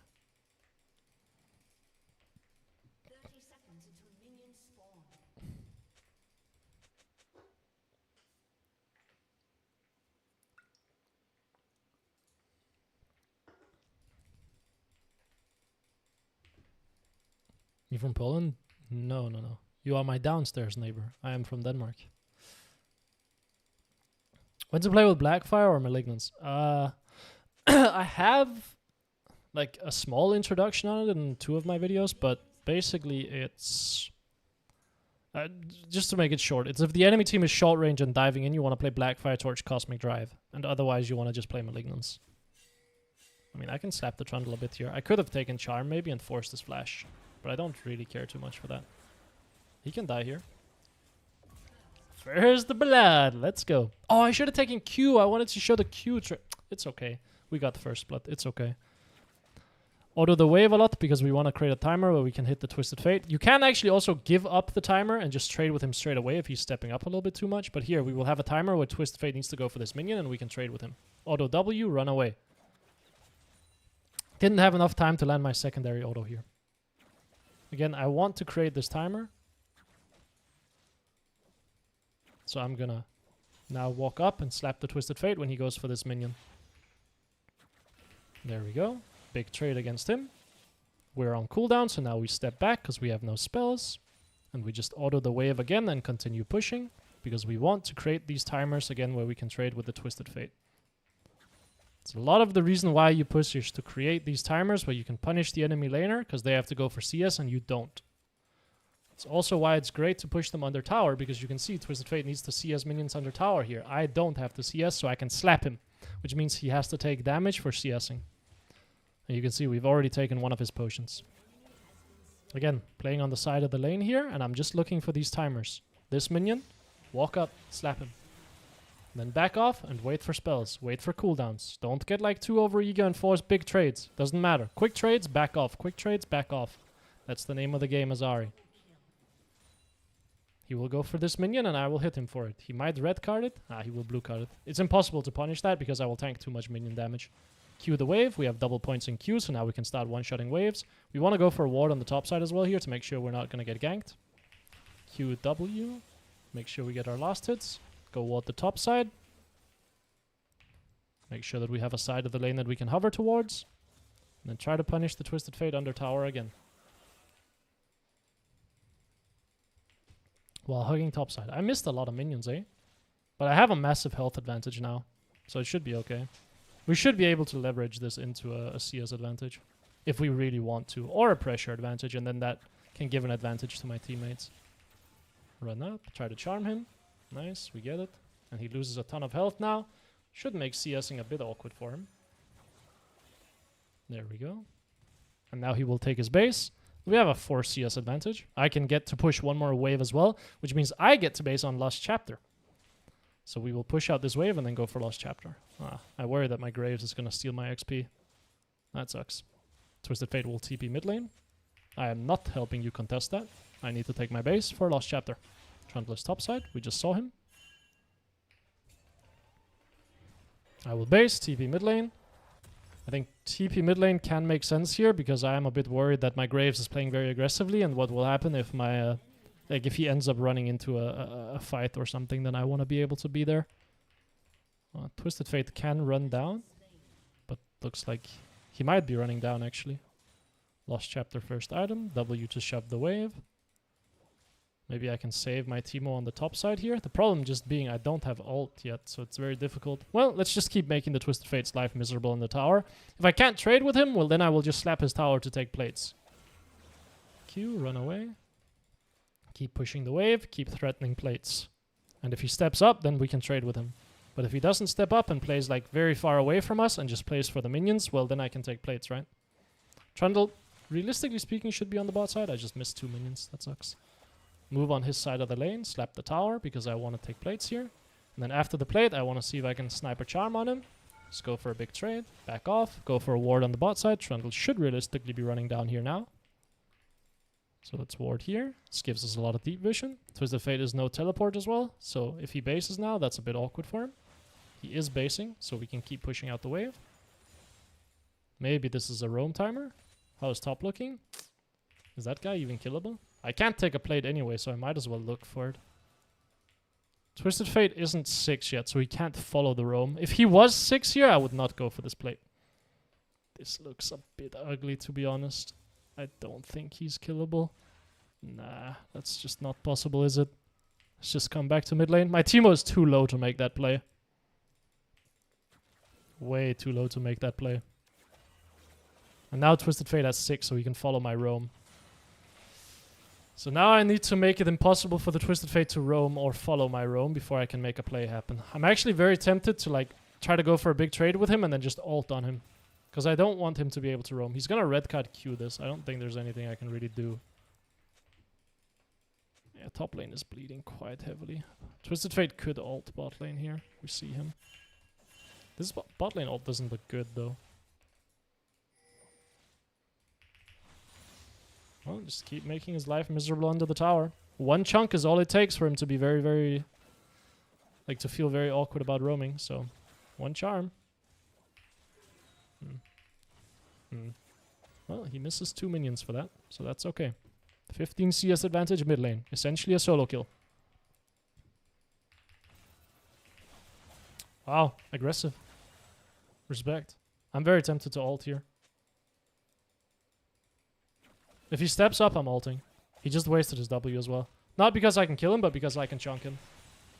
Chunking him is good enough. Chunking him means he can't roam.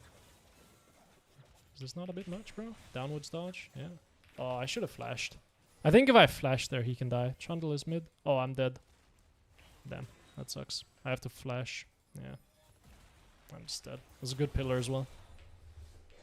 Yeah, there's nothing I can do there. As soon as Trundle shows, I know I'm dead. I think I had to hold the charm and then just run up, maybe? I don't know. Very unfortunate timing.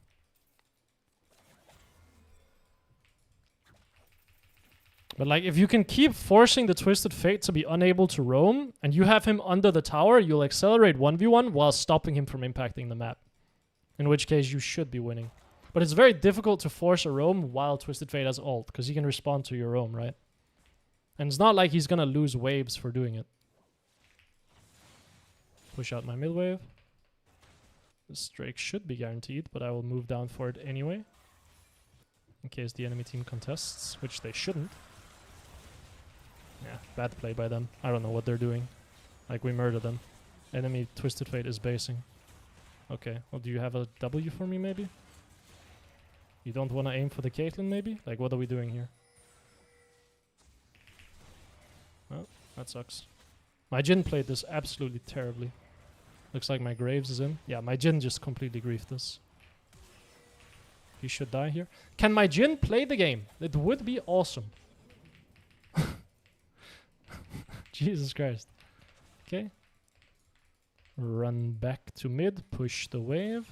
Twisted Fate doesn't have TP yet, so we can probably squeeze one more plate. He lost a lot of minions here as well.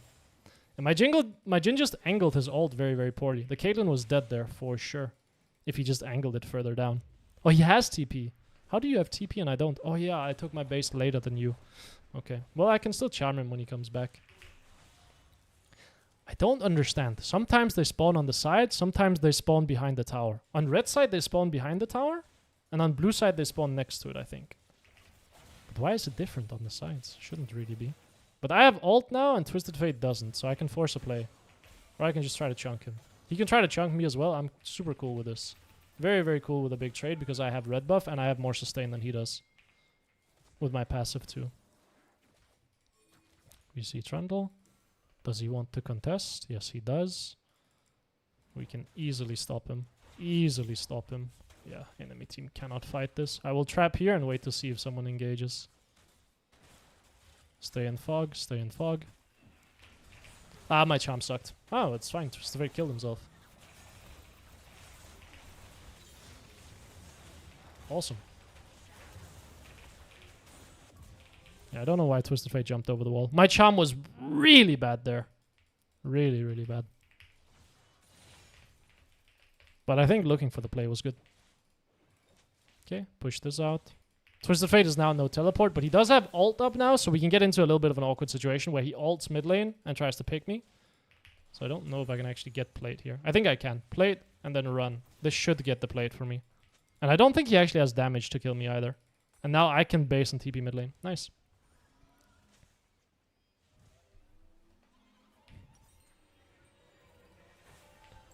CDR boots. Cosmic Drive next. Wait for my Dark Seal. Teleport mid lane. You generate 8 gold while you're teleporting, so you can just wait for that. And then come back to mid lane. I don't have my ult up, so it's not like I can really force a play here. But I can just keep the Twisted Fate under tower and make it hard for him to roam. He's gonna red cut this. I'm gonna try to charm him. It's okay. Miss it. Happens, happens.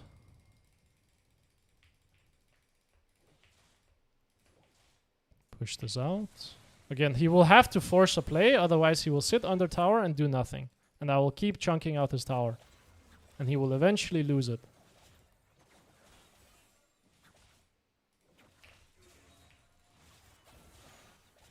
That should be another plate. Nice. I will have my ult coming up here. Sweep this. I don't have vision around mid lane. But I have my ult up, so worst case, Trundle comes mid lane and I just pop my ult. And that's okay. TF could be running top here, but then he bleeds his mid tower. Okay, so he runs bot lane, but this means he loses mid tower. So don't get me... Like, he will force a play, but that's okay. Because mid tower falls for this.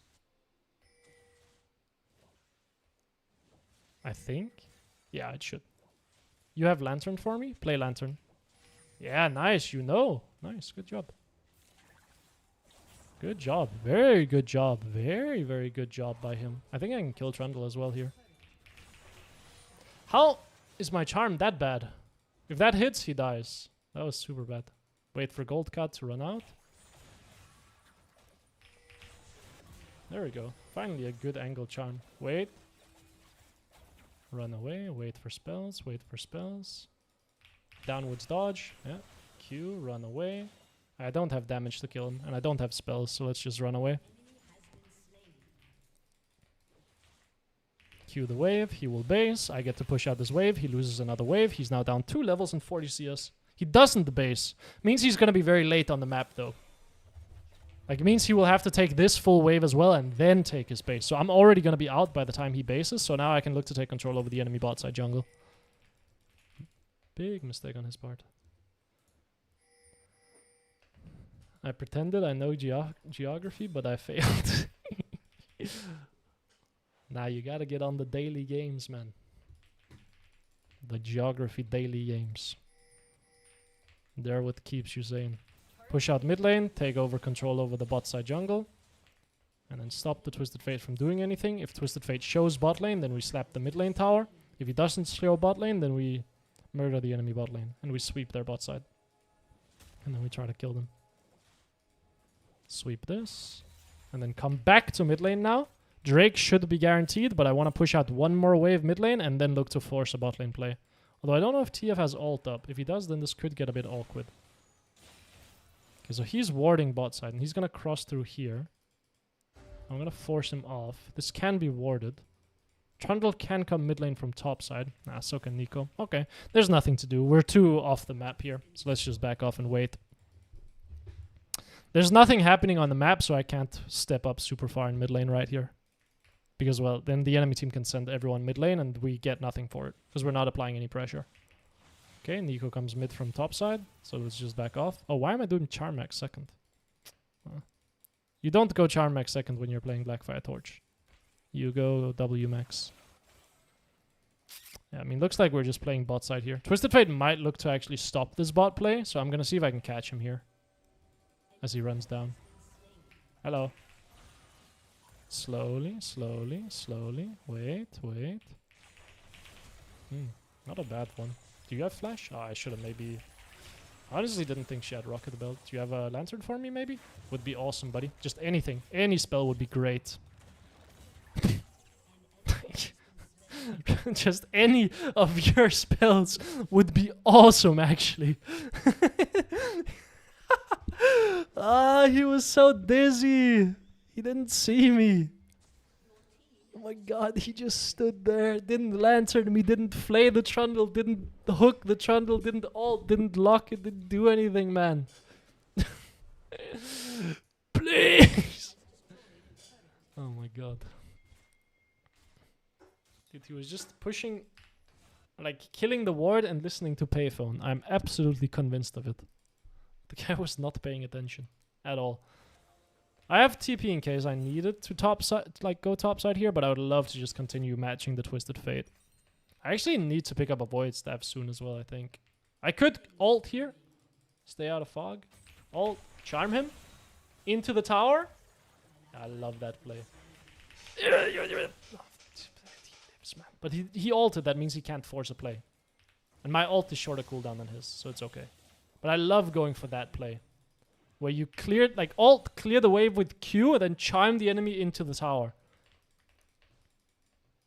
Well, I guess we will just commit to a charm max now. Twisted Fate will come bot lane and match me. Do I go mid lane? No, my Jhin will want mid lane after Herald, right? But Herald is gonna be quite a while. So I guess I will go mid lane and take the wave. And then my Jhin can just base. And then I will go back to bot lane. Or maybe I will base as well. Yeah, I think base as well. Maybe one more wave? No, Jhin will go collect this wave. It's okay. Base now because I have Cosmic Drive. And then go bot.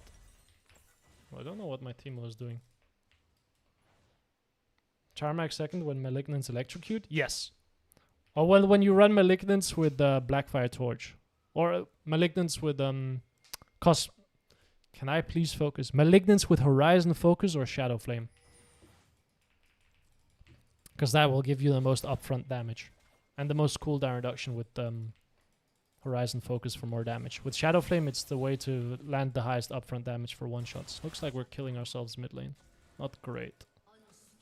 Gonna just keep pushing out bot lane. Well, I mean, Teemo is pressuring top.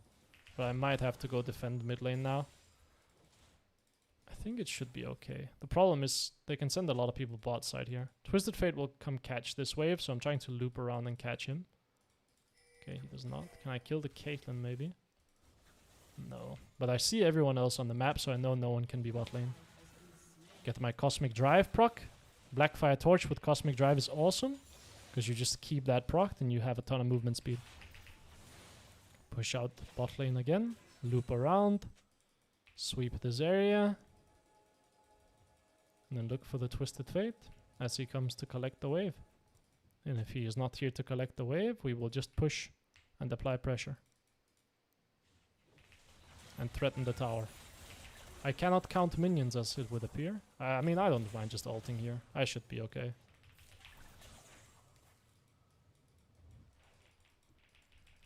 Keeping my last ult stack in case Twisted Fate ults.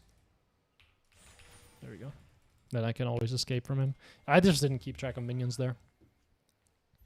I mean, Death Cap makes sense because the enemy team doesn't have a lot of magic resist. It's only Twisted Fate that has magic resist. Oh, my Graves is killing himself. Oh, we're fighting as well. And I don't have ult. Uh-oh. This is game losing. This is very game losing. Because I'm not useful in this fight. Maybe I can save my Jhin. Okay. Take the wave. I don't know how playable this is, if I'm honest. But enemy team is trying to play it. I need to save my Jhin. You don't miss W on a charmed target, man. That just doesn't happen. What are you doing? What? I mean, I can play this with my ult. Yes, stun card.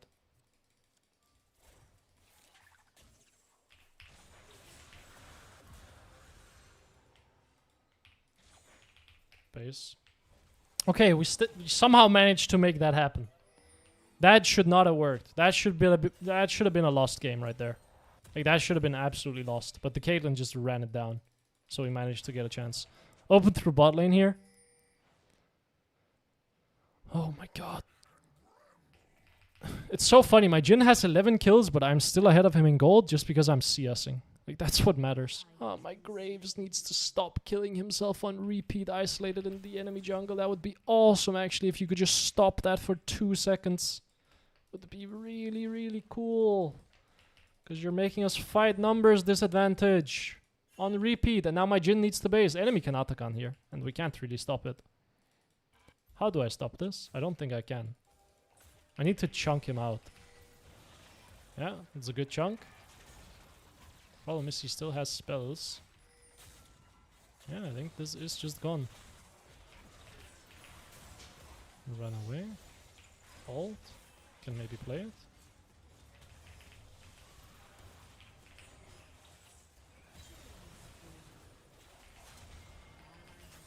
I'm down to fight this. Oh, Caitlyn gets caught again. Keep playing it. Okay, he flashes. Nice. Look for the Twisted Fate next. I think this catches him. He should die here. That was not gonna hit him anyway. Dude, my Graves is just so intent on solo losing this game. It's awesome, man. Go mid lane here. There's no reason for me to be bot side. The play should already be guaranteed. So let me go push mid wave and take resources mid lane and see if I can take a tier 2 here and get some free minions while my teammates takes bot lane tier 2. Oh my days. That fight was so hard to play. Okay. I mean, that should seal the game. We get 3 tier 2s here. Like, that should be sealing the game.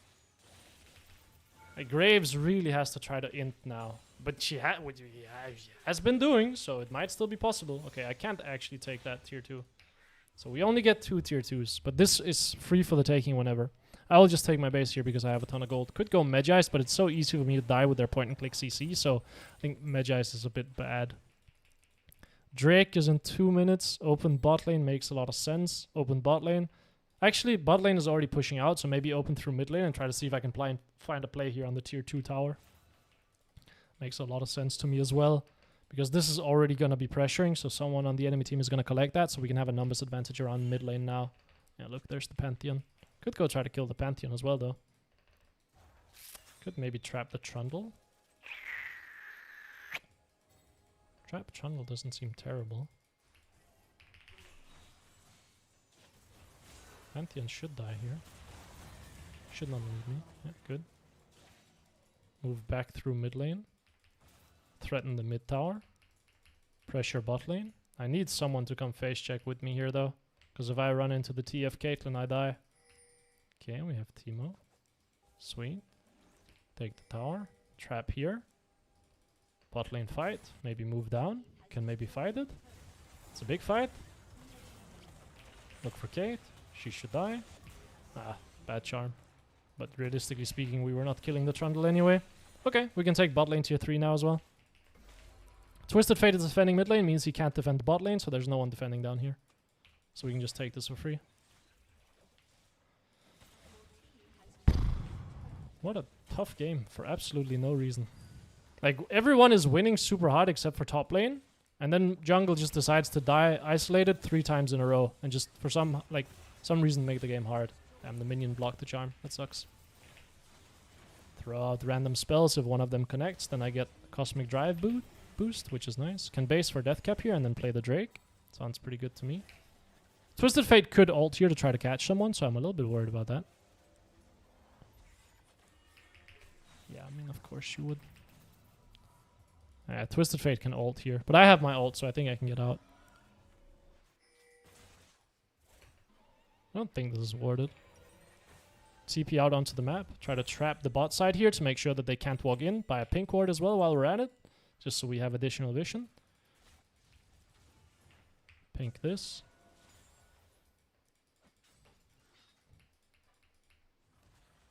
I mean, I can just wait here, right? No, that was a bit optimistic. I should have aimed for the Trundle. But it's okay. Like, chunking them out is more than enough. Trundle dies here as well. My Graves is so... Oh. I think that's okay, actually.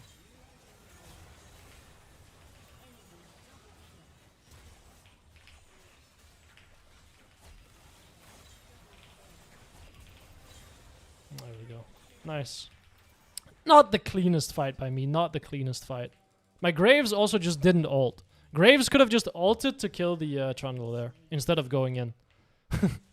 That would have been much cleaner if he did that. Nice. What rank is this? Around platinum? This game is around gold platinum MMR. The account is silver at the moment, which we have a long road ahead of us.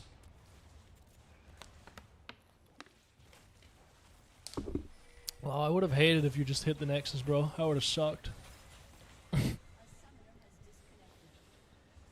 We have a long road ahead of us.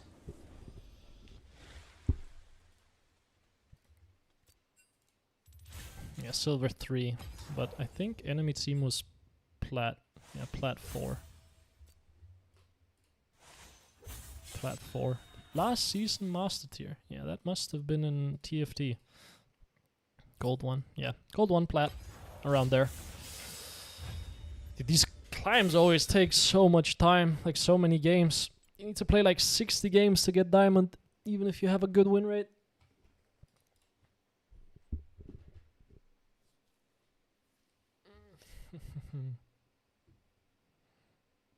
I think I will play one more. Actually, no. I think I will call it here. And then, if you guys want to go watch a new video I'm uploading, I will just post it here and you can go check that out. I'll go publish it now. It's a game of Orianna mid lane, showing you how to use good wave control to carry games, and yeah, how to do that and how to beat assassins mid lane. If you wanna go check that out, you can. But yeah,